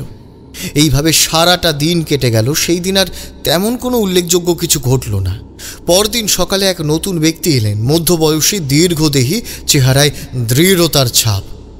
আমি হরিনাথের শিষ্য মহেশানন্দ। গুরুদেবের কাছ থেকে আপনার কথা বহুবার শুনেছি তারানাথ বাবু। আপনি এসেছেন শুনে ছুটে এলাম। তাহলে তুমি জানো এখানে কি ঘটছে? লোকটি গভীর গলায় বলল, আমি সবটা জানি না, কিন্তু গুরুদেব দেহ ত্যাগ করার আগে বলে গেছেন এই অভিশাপের উৎস কোথাও লুকিয়ে আছে। আপনাকে সাহায্য করতে পারলে গর্বের বিষয় হবে আমার জন্য। আমি খুব কৃতজ্ঞ আপনি আমাকে সাহায্য করছেন। এরপর শুরু হলো গভীর তন্ত্র আলোচনা। কোথা থেকে এসেছে এই অভিশাপ, তার প্রতিকার কি, আমরা দুজনে শুনতে লাগলাম। আর ধীরে ধীরে বুঝতে পারলাম আমাদের সামনে অপেক্ষা করছে এক ভয়াবহ লড়াই। মাটির বাড়ির মৃদু আলোয় বসে আছেন ঠাকুরমশাই, আর তার সামনে হরিনাথের শিষ্য মহেশানন্দ। কিশোরী আর আমি মনোযোগ দিয়ে শুনছি তাদের সমালোচনা। আপনার আগমন আমি স্বপ্নেও ভাবিনি তারানাথ বাবু। এই গ্রাম অভিশপ্ত হয়েছে, দেবীর কৃপা ক্রমশ ম্লান হয়ে আসছে। তন্ত্র সাধনার সঠিক পথ কি তবে আমরা হারিয়ে ফেলেছি? শক্তির সাধনা কখনোই সহজ নয় মহেশানন্দ। ছিন্নমস্তা দেবী, যিনি নিজের মস্তক নিজে কেটে দেন, তিনি কি কেবল শক্তির প্রতীক নাকি ত্যাগেরও? সাধনার একমাত্র উদ্দেশ্য কি শক্তি আহরণ নাকি আত্মত্যাগ?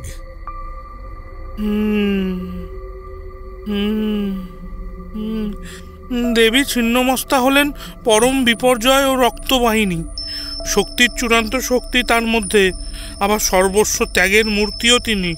কিন্তু এই গ্রামে যে অশুভ শক্তি বিস্তার করেছে, তা কি দেবীর ক্রোধ নাকি কোনো অপসাধকের অভিশাপ? তারানাথ গড়গড়াতে ধোঁয়া টেনে বললেন, অপসাধকরা দেবীর প্রকৃত রূপ ভুলে গেছে। শক্তির অপব্যবহারই হয়তো এই অভিশাপের কারণ। দেবীর প্রকৃত সাধনা আত্মোৎসর্গের মাধ্যমে হয়, ক্ষমতার লোভে নয়। তোমরা কি দেখেছ কোনো অদ্ভুত লক্ষণ? সাধনার সময় বেশ কয়েকবার অদ্ভুত কিছুর অনুভব হয়েছে। দেবীর মন্দিরের কাছে গেলে মনে হয় কেউ যেন মন্ত্র পাঠ করছে, অথচ সেখানে কেউ থাকে না। আবার গ্রামের কয়েকজন মানুষ রক্তবমি করে মারা গেছে, যেন তাদের প্রাণশক্তি শুষে নেওয়া হয়েছে। এ তো রীতিমতো ভয়ঙ্কর। তবে কি কেউ দেবীর অপসাধনা করছে?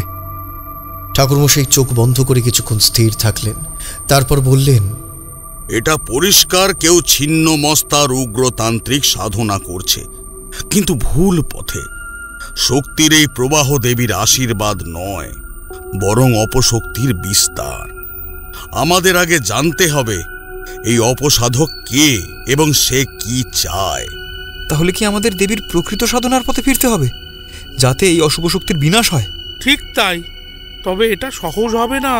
দেবী ছিন্নমস্তার সাধনার জন্য প্রয়োজন কঠোর তপস্যা, আত্মত্যাগ এবং সবচেয়ে বড় কথা মানসিক দৃঢ়তা। আপনি কি প্রস্তুত তারানাথ বাবু? আমার জীবনটাই তো এই পথে। দেখি এই গ্রামকে মুক্ত করতে পারি কিনা। কিশোরী আর আমি চুপ করে থাকলাম।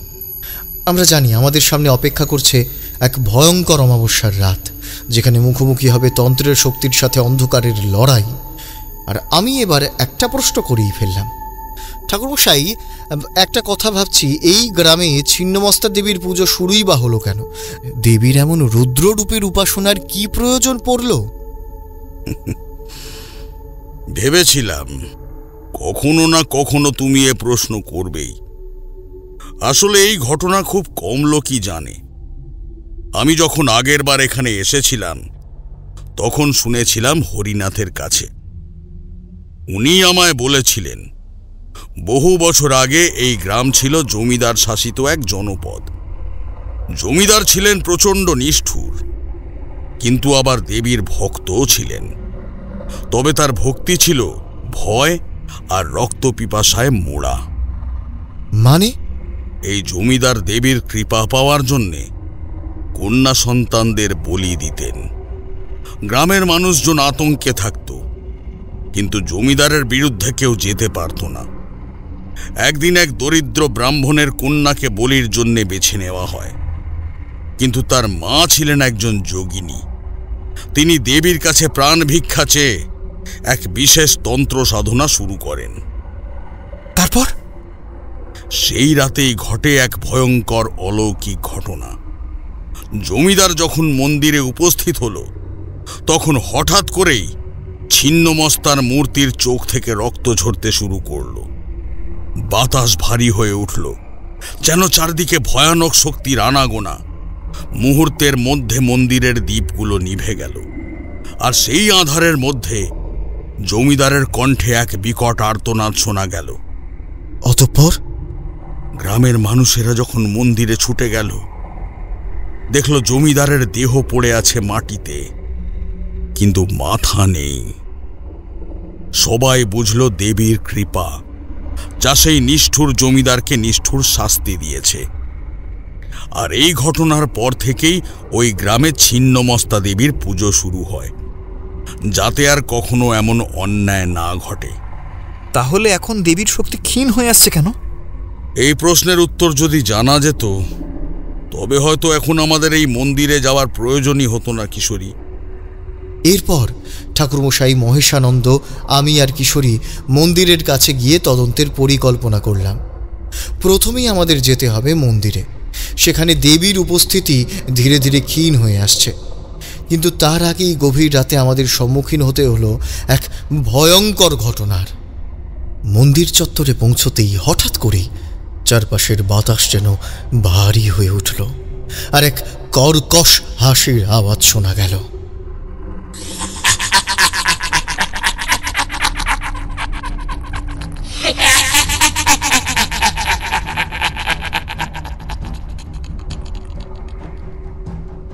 সেই হাসির আওয়াজ শুনেই আমাদের শরীর হিম হয়ে গেল। গা ছমছমে অন্ধকারের মধ্যেও কোথাও কোনো প্রাণীর অস্তিত্ব পর্যন্ত নেই, অথচ চারপাশের বাতাস কাঁপিয়ে সেই অশুভ হাসিটা প্রতিধ্বনিত হচ্ছে। ঠাকুরমশাই মন্ত্র পড়তে শুরু করলেন। মহেশানন্দ লাঠি শক্ত করে ধরে রাখলেন। আমি আর কিশোরী উদ্বিগ্নভাবে চারপাশ দেখছিলাম, কিন্তু কিছুই দেখতে পাচ্ছিলাম না। হঠাৎ মন্দিরের বিশাল প্রবেশদ্বারের সামনে থাকা পাথরের সিঁড়িতে একটা ছায়ামূর্তি স্পষ্ট হয়ে উঠল। তার লম্বা কঙ্কালসার দেহ, গর্তের মতো গভীর চোখের কোটর আর এক অস্বাভাবিক বিকৃত মুখের হাসি দেখে আমাদের গা শিউরে উঠল।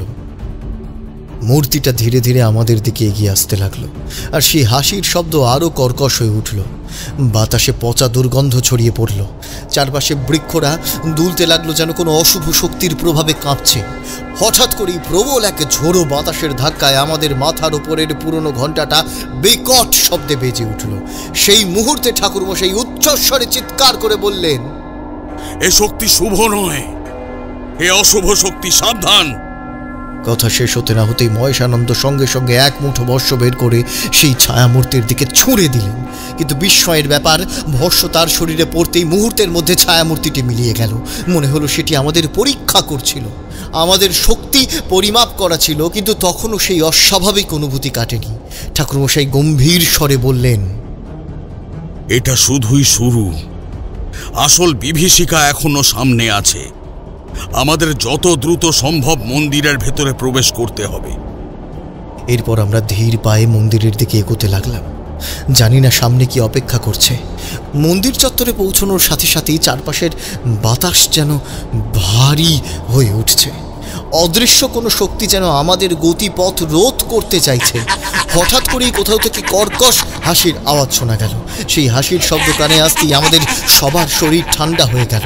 ঠাকুরমশাই গম্ভীর গলায় বললেন, সতর্ক হও, এরা আমাদের আসতে দেখেছে। আমি আর কিশোরী পরস্পরের মুখের দিকে চাওয়াচাওয়ি করলাম। কিশোরী খানিকটা ঘাবড়ে গিয়েছে, কিন্তু তারানাথ ঠাকুরমশাইয়ের উপস্থিতি আমাদের সাহস দিচ্ছিল।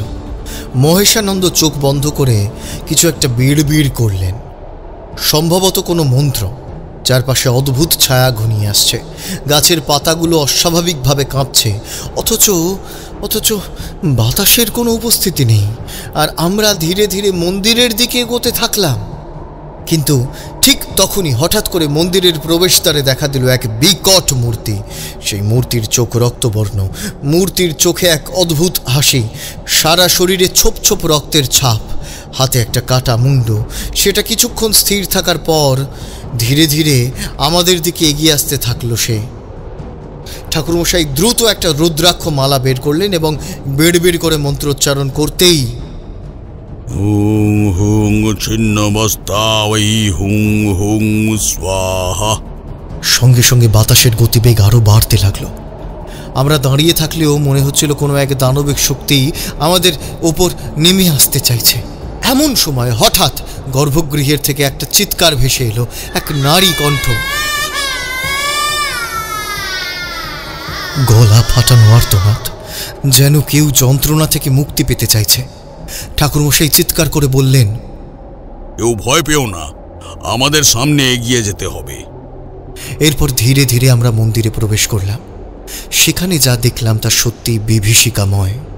মন্দিরের মূর্তির সামনে একজন মানুষের দেহ পড়ে আছে, কিন্তু মাথা নেই। চারপাশে রক্তের দাগ, আর দেওয়ালে লেখা অদ্ভুত কিছু লিপি, যার অর্থ বুঝতে পারলাম না। মহেশানন্দ ফিসফিস করে বললেন, এটা একটা বলির স্থান, এখানে কিছু একটা ভয়ঙ্কর ব্যাপার ঘটেছে। ঠাকুরমশাই ধীরে ধীরে সামনে গিয়ে মাটির উপর হাত রাখলেন, তারপর চোখ বন্ধ করলেন। কয়েক মুহূর্ত পর চোখ খুলে বললেন, এখানে এক নারীর আত্মা এখনো বন্দী আছে, ও মুক্তি চাইছে। কিন্তু আমাদের আগে জানতে হবে কিভাবে এই অশুভ শক্তি এখানে বাসা বাঁধল।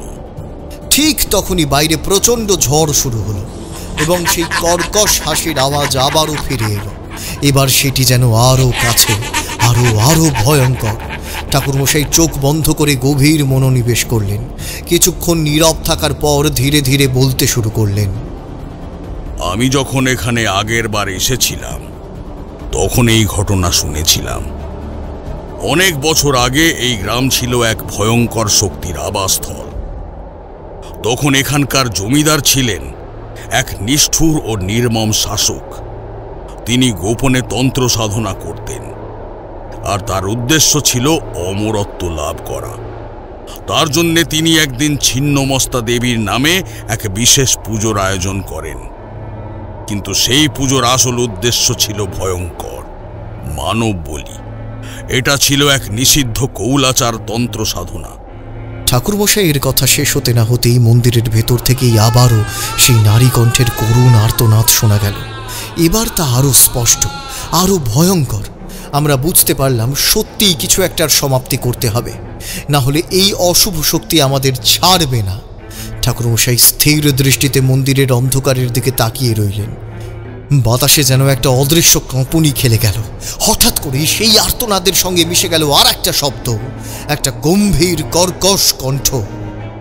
কেন এসেছো তোমরা এখানে?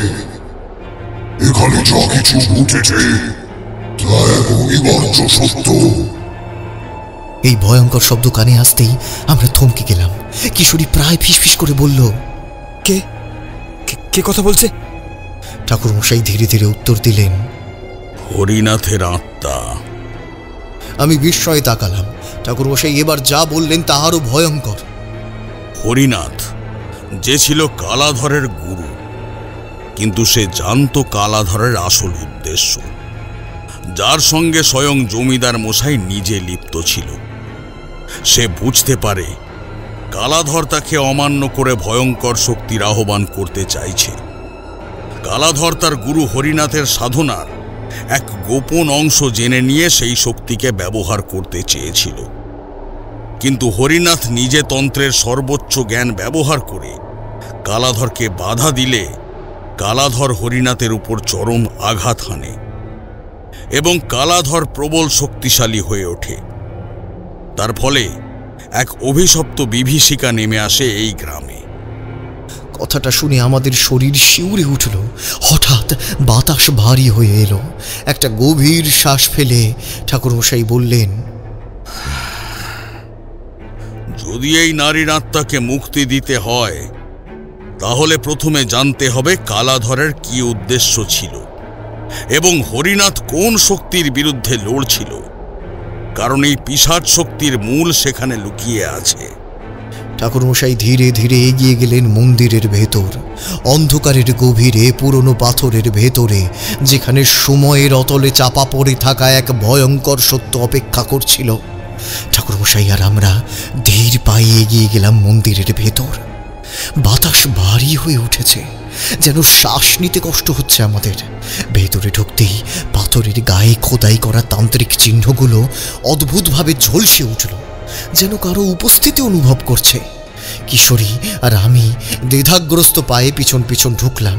ঠাকুরমশাই ফিসফিস করে বললেন, এই জায়গা শুধুমাত্র একটা মন্দির নয়, এটা এক প্রাচীন যজ্ঞস্থল, যেখানে নিষিদ্ধ তন্ত্র সাধনা সম্পন্ন হয়েছিল। কালাধর এই স্থান ব্যবহার করেছিল তার শক্তি আহরণের জন্য। আমি থমকে গেলাম। কিশোরী শ্বাসরুদ্ধ করে বলল, কিন্তু সে কিসের শক্তি আহ্বান করতে চেয়েছিল? কালাধর চেয়েছিল দেবী ছিন্নমস্তার উগ্র তন্ত্র শক্তি লাভ করতে। সে রক্ত সাধনা সব সাধনা করে শক্তিশালী অপদেবতা পিশাচ বা দানবকে আহ্বান করতে চেয়েছিল। এটি এমন এক শক্তি যা পিশাচ ও দানবদের রাজত্ব আনতে পারে। এছাড়া এই শক্তি সাধকের শত্রুদের ধ্বংস করতে সক্ষম হয়। ছিন্নমস্তার কৃপায় সাধক এমন শক্তি লাভ করেন যাতে তার উপস্থিতি ভীতিকর হয়ে ওঠে। ছিন্নমস্তা তন্ত্র দ্বারা বশীকরণ, আকর্ষণ ও মোহন ক্রিয়াগুলিও সম্ভব। গুপ্ত জ্ঞান ও অলৌকিক শক্তির অধিকারী হওয়া যায়। এর দ্বারা চেতনা বর্ধন, আত্মার গভীর রহস্য বোঝা এবং ভবিষ্যৎ দেখার ক্ষমতা বৃদ্ধি পাওয়া যায়। হরিনাথ প্রথমে তার শিষ্য কালাধরকে তন্ত্রবিদ্যায় পারদর্শী করতে চেয়েছিলেন, কিন্তু পরে বুঝতে পারেন কালাধরের প্রকৃত উদ্দেশ্য ছিল নিকৃষ্ট। সে শুধু শক্তির জন্য সাধনা করছিল, তার কোনো নিয়ন্ত্রণ ছিল না। সবটা শুনে আমি স্তব্ধ হয়ে গেলাম। এমন সময়ে হঠাৎ করেই মন্দিরের পুরনো পাথর কেঁপে উঠল, আর অন্ধকারের মধ্য থেকে এক ছায়ামূর্তি স্পষ্ট হয়ে উঠল। এক গম্ভীর ভারী কণ্ঠস্বর বলে উঠল, তুমি জানো না তুমি কিসের সামনে দাঁড়িয়ে আছো? আমাদের গা শিউরে উঠল। ঠাকুরমশাই স্থির চোখে ছায়াটির দিকে তাকিয়ে রইলেন। কালাধর, তুমি নিজের গুরুকে হত্যা করে এই শক্তি লাভ করতে চেয়েছিলে, কিন্তু জানো কি এই শক্তির মূল্য কি? এই অভিশাপ আজও তোমার পিছু ছাড়েনি।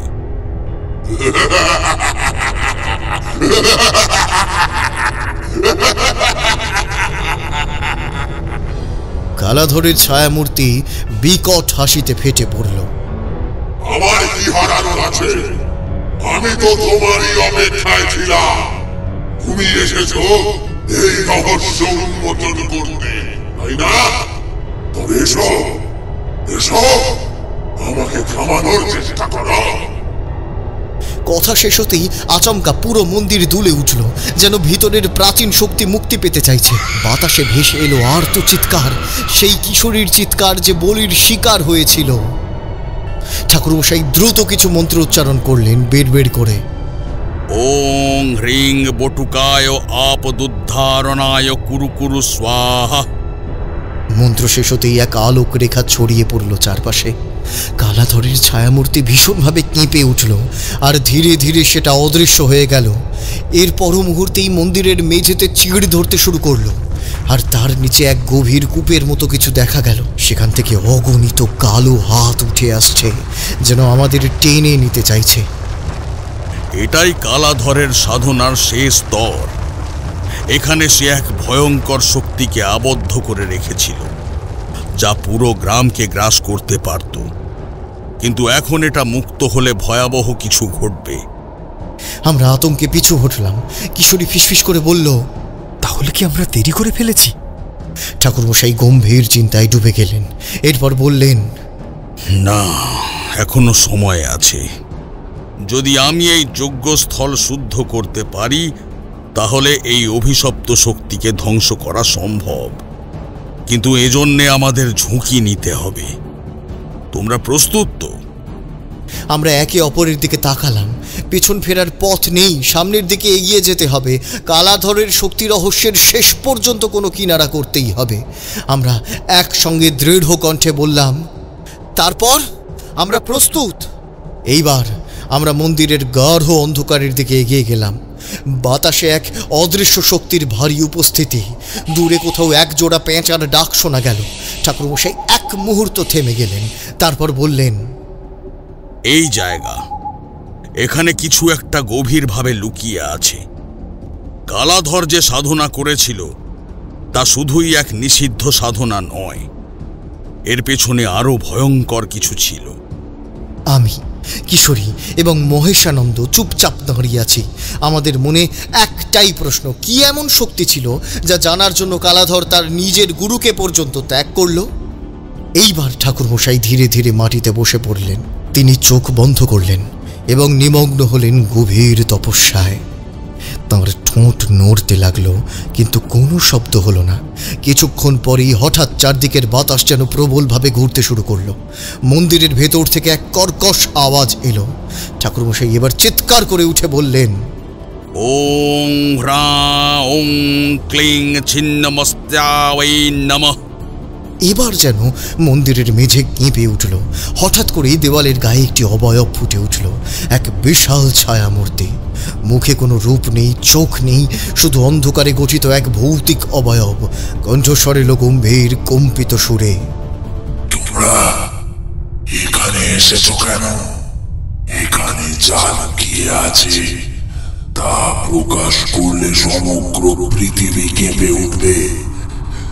ফিরে যাও, ফিরে যাও। আমরা সত্য জানতে এসেছি। কালাধর কি করেছিল? কেন সে এই সাধনায় লিপ্ত হয়েছিল? ছায়ামূর্তি ধীরে ধীরে সামনে এগিয়ে এলো। এবার আমরা তার নিঃশ্বাস শুনতে পাচ্ছি। তার কণ্ঠস্বর গম্ভীর হয়ে উঠল। কালাধর চেয়েছিল উগ্ররূপ ছিন্ন মস্তার তন্ত্র সাধনা করে মহাপিশাচকে জাগাতে। সে বিশ্বাস করত যদি সে এই শক্তিকে সম্পূর্ণ করে নিজের আয়ত্তে আনতে পারে তবে সে মৃত্যুকে জয় করবে। সে ছিল এক পিশাচ সাধক, যার ইচ্ছা ছিল সমগ্র মর্তলোকে ভয় আর অন্ধকারের আধিপত্য বিস্তার করা। কথাটা শুনেই আমাদের শরীর শিউরে উঠল। মহেশানন্দ বলল, মহাপিশাচ এক নিষিদ্ধ শক্তি, যার নাম মাত্র উচ্চারণ করলেই ধ্বংস নেমে আসতে পারে। কিন্তু হরিনাথ তাকে কেন বাধা দিয়েছিল? সে তো নিজেও তান্ত্রিক সাধক ছিল।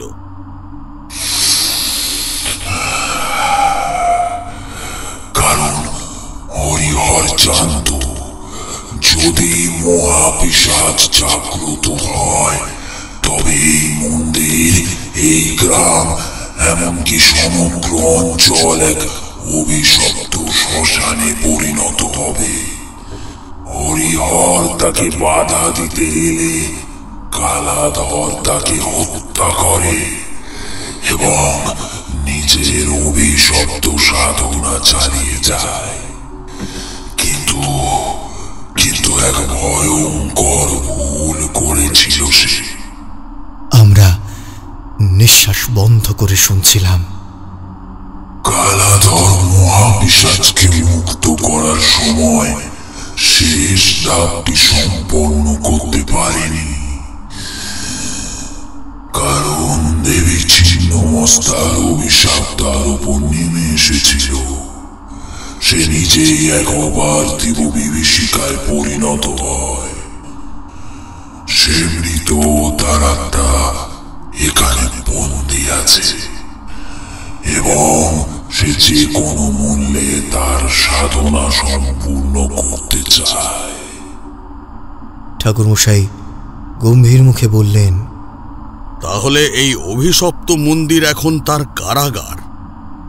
কিন্তু সে কি মুক্ত হতে পারে? ছায়ামূর্তি এবার এক দীর্ঘশ্বাস ফেলে বলল,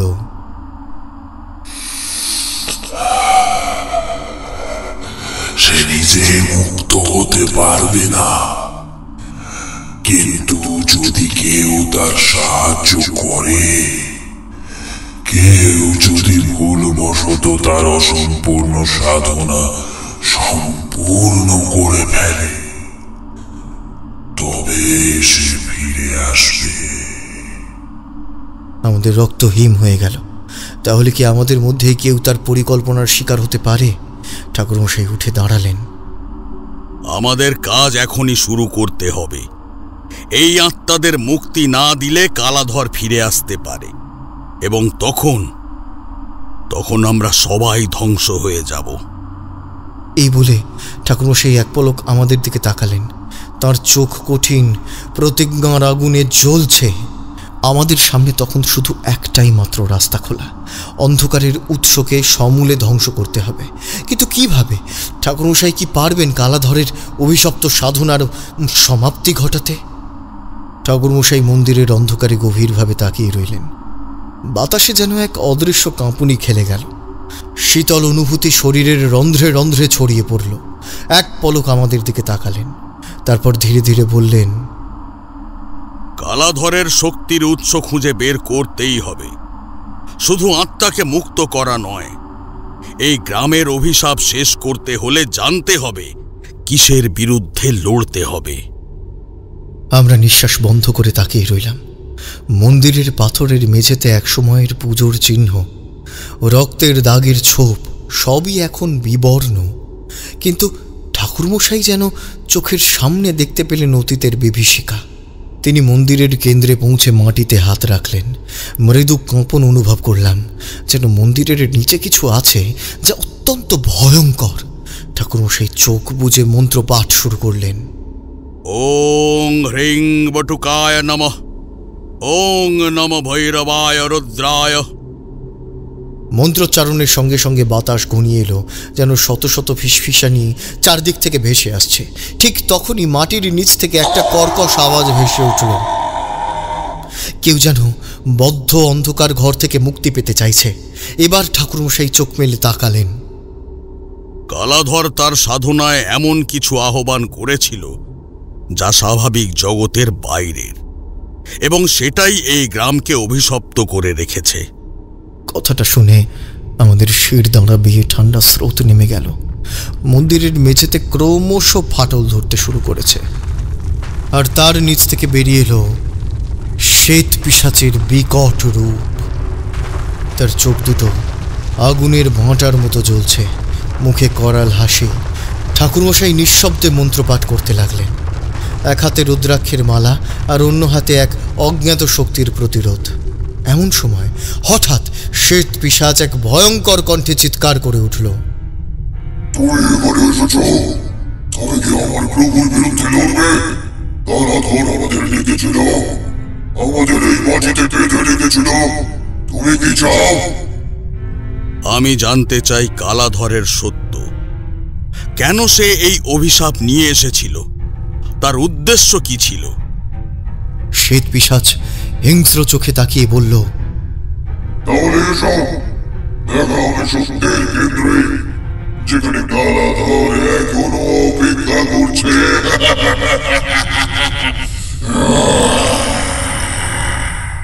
এই বলে সেই শ্বেত পিশাচ বিড় বিড় করে কি একটা মন্ত্র পড়ল। কোনো কিছু বোঝার আগেই আমরা মন্দিরের ফাটল দিয়ে নিচের অন্ধকার গহ্বরে তলিয়ে যেতে শুরু করলাম। মনে হচ্ছিল কোনো এক অন্তহীন অন্ধকার গহ্বরে আমরা তলিয়ে যাচ্ছি। সেখানে বাতাসে ভাসছিল অদ্ভুত এক গন্ধ, কাঠের পোড়া ধোঁয়া আর কিছু পচা মাংসের মতো গন্ধ। এই পথের শেষ কোথায় তা বোঝা যাচ্ছে না। এক সময় আমরা তীব্র বেগে মাটির স্পর্শ পেলাম। শরীরে অসম্ভব যন্ত্রণা, কিন্তু এই পথ থেমে থাকার নয়। আমরা দেখলাম সেখানকার ছায়াগুলো যেন জীবন্ত হয়ে উঠেছে। আমাদের তখন সারা শরীরে যন্ত্রণা। কিছু দূর এগিয়ে যেতেই হঠাৎ ঠাকুরমশাই থমকে গেলেন।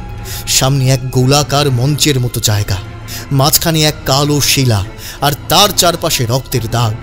শিলার ওপর স্থির হয়ে বসে আছে একটা মূর্তি। দেখেই বোঝা যায় এটা কোনো সাধারণ মূর্তি নয়। চারদিক থেকে ধোঁয়া উঠছে, আর তার মাঝে ক্রমশ স্পষ্ট হয়ে উঠছে এক অবয়ব, কালাধর। ঠাকুরমশাইয়ের চোখ দুটো সংকীর্ণ হয়ে উঠল। তিনি শান্ত গলায় বললেন, কালাধর, শেষবার যখন তোমাকে দেখেছিলাম তখনও তুমি সম্পূর্ণ শক্তি পাওনি। আজ কি তুমি নিজেকে সম্পূর্ণ বলবে? কালাধরের কণ্ঠে একটা শীতল হাসি ভেসে এলো।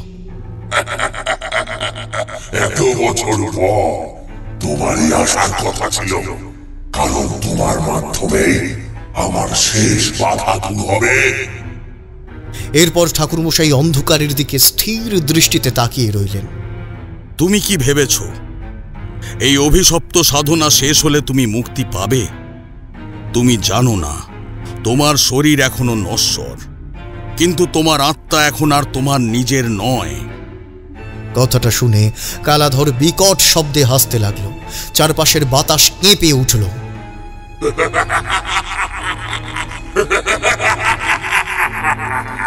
আমি এখন মৃত্যু ও জীবনের মাঝে দাঁড়িয়ে আছি। আমি সেই তন্ত্রের অধিকারী হয়েছি যা আমার আত্মাকে শাশ্বত করতে পারে। আজকের পূর্ণিমার রাতে আমি সম্পূর্ণ হব, আর কেউ আমায় থামাতে পারবে না। তাহলে তুমি জানো না সত্যিকারের শক্তি কি, এই সাধনার মূল্য কি? কথাটা শেষ হতেই কালাধর ক্ষিপ্ত হয়ে উঠল। হঠাৎ চারপাশের বাতাস ভারী হয়ে এলো। সেখানে উপস্থিত শিলার গায়ে একটার পর একটা সংকেত জলজল করতে শুরু করলো। হঠাৎ করেই ভূগর্ভ কেঁপে উঠল। মনে হলো এই সাধনার কেন্দ্রে প্রবেশ করেই আমরা সবাই এক মহা বিভীষিকার দ্বার খুলে দিয়েছি। এবার ঠাকুরমশাই ধীরে ধীরে সামনের দিকে এগোলেন, আর এদিকে কালাধরের কণ্ঠে এক বিকট হাসি প্রতিধ্বনিত হতে লাগলো।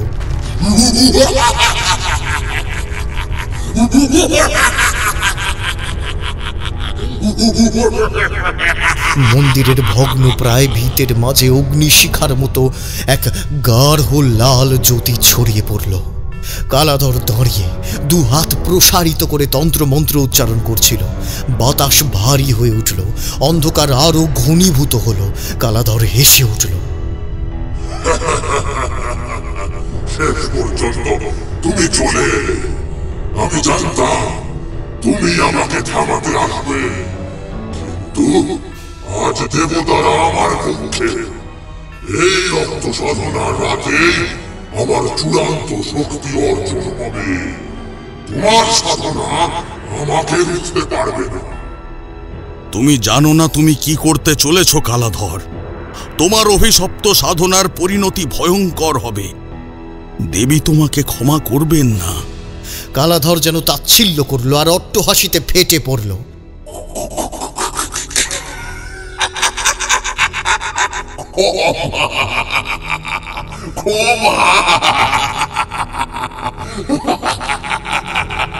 দেবী আমার সাধনাকে স্বীকার করেছেন।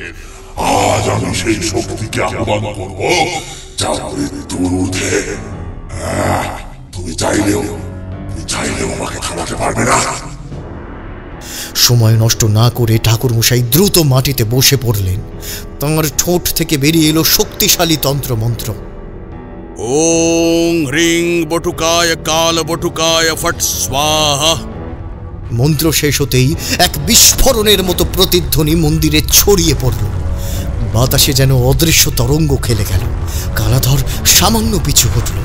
তার চোখে তখন তীব্র ক্রোধের আগুন। কালাধর হঠাৎ মন্ত্রোচ্চারণ শুরু করল। মহাকাল শক্তি মহাকাল আগতে আগতে। মুহূর্তে এক ভয়ঙ্কর ছায়ামূর্তি তার পেছনে আবির্ভূত হলো। মূর্তিটা যেন এক বিকট শক্তির আধার। চারপাশের পরিবেশ কেঁপে উঠল। ঠাকুরমশাই বুঝতে পারলেন কালাধর এক ভয়ঙ্কর শক্তিকে আহ্বান করেছে। সময় নষ্ট না করে ঠাকুরমশাই আর মহেশানন্দ তাঁদের রুদ্রাক্ষের মালা নিয়ে মন্ত্রোচ্চারণ করে দেবীর আহ্বান করতে শুরু করলেন। সবর্ণা ছিন্ন মস্তা চ চিত্রা রক্ত বিভূষণা খড়গ খেটক হস্তা চ ছিন্ন মুন্ডধারা শুভা সুখদা সিদ্ধিদা নিত্যা চ সর্বত্র জয় মঙ্গলা। মন্ত্র শেষ হতে না হতেই কালাধর চিৎকার করে উঠল এবং ঝাঁপিয়ে পড়তে উদ্যত হলে ঠাকুরমশাই হাত মুঠো করে এক মন্ত্র উচ্চারণ করলেন। ওং নমঃ ভগবতী চামুণ্ডে মহোগ্র রূপে মহাবলে স্তম্ভয়ে স্তম্ভয়ে বন্ধয়ে বন্ধয়ে মোহনং কুরু কুরু স্বাহা। এবং কালাধরের মুখের সামনে প্রসারিত করলেন। এর ফলে কালাধর কিছুক্ষণের জন্য স্তম্ভিত হয়ে গেল। ঠাকুরমশাইয়ের কাছে শুনেছিলাম স্তম্ভন, আজ তার স্বরূপ দেখলাম। কিন্তু কালাধরও এত সহজে হেরে যাওয়ার পাত্র নয়। সে কিছুক্ষণ পর স্তম্ভন প্রতিহত করল এবং শুরু হলো এক চূড়ান্ত তান্ত্রিক সংঘর্ষ। এরপর ঠাকুরমশাই স্থির দৃষ্টিতে কালাধরের দিকে তাকিয়ে রইলেন। কালাধরের চোখে এক অস্বাভাবিক উন্মাদনা ফুটে উঠেছে। সে দু হাত প্রসারিত করে তন্ত্রমন্ত্র জপতে লাগলো, আর সঙ্গে সঙ্গে চারপাশের বাতাস ভারী হয়ে উঠল। ঠাকুরমশাই বুঝতে পারলেন এটা কোনো সাধারণ শক্তির লড়াই আর নেই। এ এক অভিশপ্ত তান্ত্রিকের শেষ দানবীয় শক্তির পরীক্ষা। কালাধর হঠাৎই তার সামনে এক বিকট আকৃতির ছায়ামূর্তির সৃষ্টি করল এবং চিৎকার করে উঠল। ঠাকুরমশাই, তুমি আমাকে বাধা দিতে পারবে না। আমি চিরকাল ধরে এখানে রাজত্ব করব। ভ্রান্ত শক্তির ওপর তোমার যে মোহ, তাই তোমার পতনের কারণ হবে কালাধর। দেবীর কৃপা তোমাকে ধ্বংস করবে। এই কথাটা বলেই ঠাকুরমশাই নিজের চোখ বন্ধ করলেন, গভীর ধ্যানে মগ্ন হলেন। তার কণ্ঠে উঠে এলো এক প্রাচীন মন্ত্র। ওং হ্রিং বটুকায় আপদুদ্ধারণায় কুরু কুরু বটুকায় ফট। মন্ত্র শেষ হতেই চারপাশের বাতাস থমকে গেল। ঠাকুরমশাইয়ের কপালে শীতল ঘাম জমেছে, কিন্তু দৃষ্টি স্থির। শ্মশানের নিভু নিভু আলোয় তার ছায়া লম্বা হয়ে ছড়িয়ে পড়েছে মাটিতে। আচমকা যেন মাটির নিচে কিছু একটা নড়ে উঠল, একটা অদৃশ্য তরঙ্গ চারপাশে ছড়িয়ে পড়ল, ঠিক যেন নিঃশ্বাস বন্ধ হয়ে আসছে। সেই তরঙ্গ ছায়ামূর্তির দিকে এগিয়ে গেল, যেন শূন্যের ভেতর দিয়ে একটা চাপ প্রবাহিত হচ্ছে। মুহূর্তের মধ্যে ছায়ামূর্তিটা কেঁপে উঠল, আর তারপর তার আকৃতি বিকৃত হতে লাগলো। তার ফাঁপা গভীর কণ্ঠ থেকে বেরিয়ে এলো এক আতঙ্কিত গর্জন।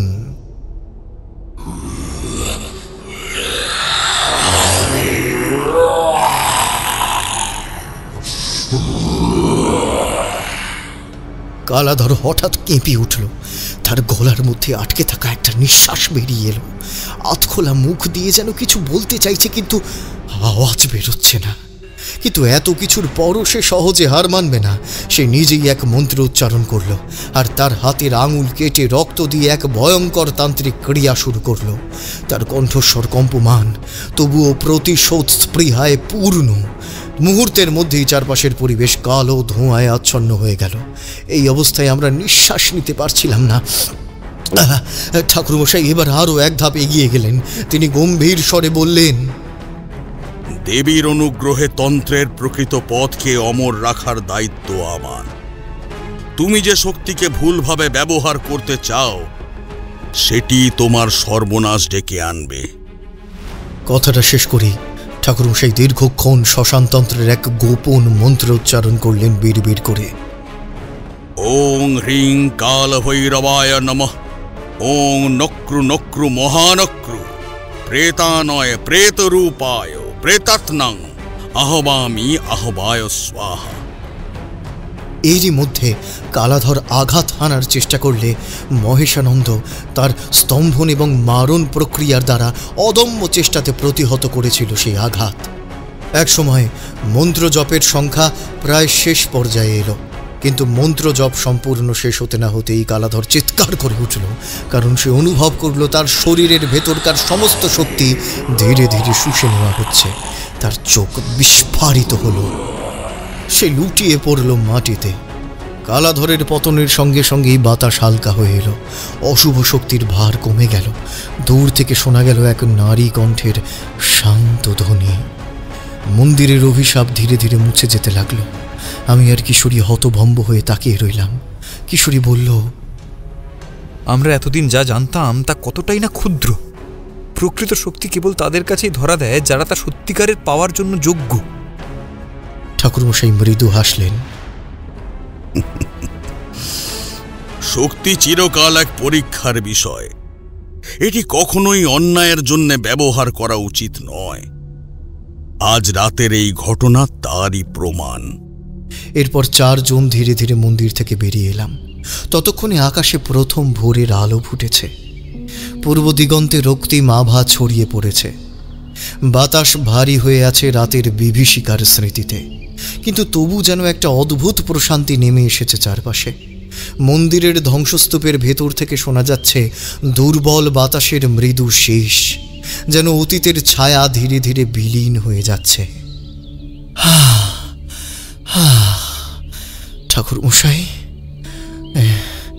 এইটা কি সত্যি শেষ হলো? কালাধর তো ধ্বংস হলো, কিন্তু গ্রামের অভিশাপ কি পুরোপুরি মিটল? ঠাকুরমশাই একটুক্ষণ নীরবে দাঁড়িয়ে থাকলেন, চোখে যেন শত বছরের চিন্তার রেখা। তারপর ধীরে ধীরে বললেন, অভিশাপের শিকড় একদিনে উপড়ে ফেলা যায় না, কিন্তু তার উৎস যদি ধ্বংস হয় তবে ধীরে ধীরে তার প্রভাবও লোপ পাবে। কালাধরের শক্তির উৎস এই মন্দিরেই ছিল, তার সাধনার পথও এখানেই শেষ হলো। এখন সময়ের সঙ্গে সঙ্গে এই স্থান নিজেই শুদ্ধ হবে। কিশোরী আকাশের দিকে তাকিয়ে ফিসফিস করে বলল, তাহলে হরিনাথ আর সেই কিশোরীর আত্মা কি মুক্তি পেল? ঠাকুরমশাই গভীর দৃষ্টিতে মন্দিরের দিকে তাকিয়ে বললেন, হরিনাথ আর আবদ্ধ থাকবে না। আর কিশোরী, তার কষ্ট অনেক দীর্ঘ ছিল। আমি অনুভব করেছি তারা দুজনেই শান্তি পেয়েছে। এত বছর ধরে কি করে এই ভয়ানক যন্ত্রণা সয়ে গেছে তাদের আত্মাগুলো, ভাবতেই গা শিউরে উঠছে। কিশোরী ধীরে ধীরে মাথা নেড়ে বলল, আমরা যেটা দেখলাম তন্ত্র সাধনার এক ভয়ানক দিকটা, কিন্তু লোক জ্ঞান আর শক্তির ভুল ব্যবহারে কি বিভীষিকাময় পরিস্থিতি তৈরি করতে পারে, এই রাত তার প্রকৃষ্ট প্রমাণ। ঠাকুরমশাই মাথা ঝাঁকালেন। ঠিকই বলেছ, শক্তি একা কখনোই ভয়ঙ্কর নয়, বরং শক্তির প্রতি আমাদের দৃষ্টিভঙ্গি তাকে ভয়ানক বা কল্যাণকর করে তোলে। যারা কেবল ক্ষমতার লোভে তন্ত্র চর্চা করে তারা একসময় সেই শক্তিরই শিকার হয়। মহেশানন্দ ধীরে ধীরে সামনে এগিয়ে এলেন। তারানাথের দিকে তাকিয়ে গভীর স্বরে বললেন, গুরুদেব অবশেষে মুক্তি পেলেন। ঠাকুরমশাই তার দিকে তাকিয়েই রইলেন কিছুক্ষণ, তারপর ধীরে ধীরে বললেন, তুমি নিজেকে সাধনার পথে উৎসর্গ করেছ, সত্যের পথ অবলম্বন করেছ। তোমার গুরুর শিষ্য কালাধর যে ভুল করেছিলেন তার থেকে শিক্ষা নাও। এই রাত তোমার জন্য এবং আমাদের সবার জন্য এক নতুন পথ দেখাতে পারে। মহেশানন্দ চোখ বন্ধ করলেন। তার কণ্ঠস্বর ভারী হয়ে উঠল। আমি সত্যের পথ অবলম্বন করব। আমি গুরুদেবের শিক্ষাকে সৎ কর্মে ব্যবহার করব। এমন এক পথে হাঁটব যেখানে সত্যের সন্ধান পাব। ঠাকুরমশাই একটু হাসলেন, যেন এই উত্তরের অপেক্ষাতেই তিনি ছিলেন। তারপর তিনি আকাশের দিকে তাকিয়ে বললেন, চলো এবার ফেরা যাক। আমরা একবার পিছনে ফিরে তাকালাম মন্দিরের দিকে। রাতের বিভীষিকার স্মৃতি এখনো আমাদের মনে দাগ কেটে আছে, কিন্তু ভোরের আলোয় সবকিছু অন্যরকম লাগছে। আমরা চারজন ধীরে ধীরে মন্দিরের পথ থেকে গ্রামের দিকে এগিয়ে গেলাম। পিছনে পড়ে রইল এক ভয়ঙ্কর রাতের স্মৃতি, এক হারিয়ে যাওয়া সময়ের করুণ ছায়া। কিন্তু আমরা জানি, অন্ধকার যতই গভীর হোক, সত্য ও জ্ঞানের আলোই একমাত্র মুক্তির পথ।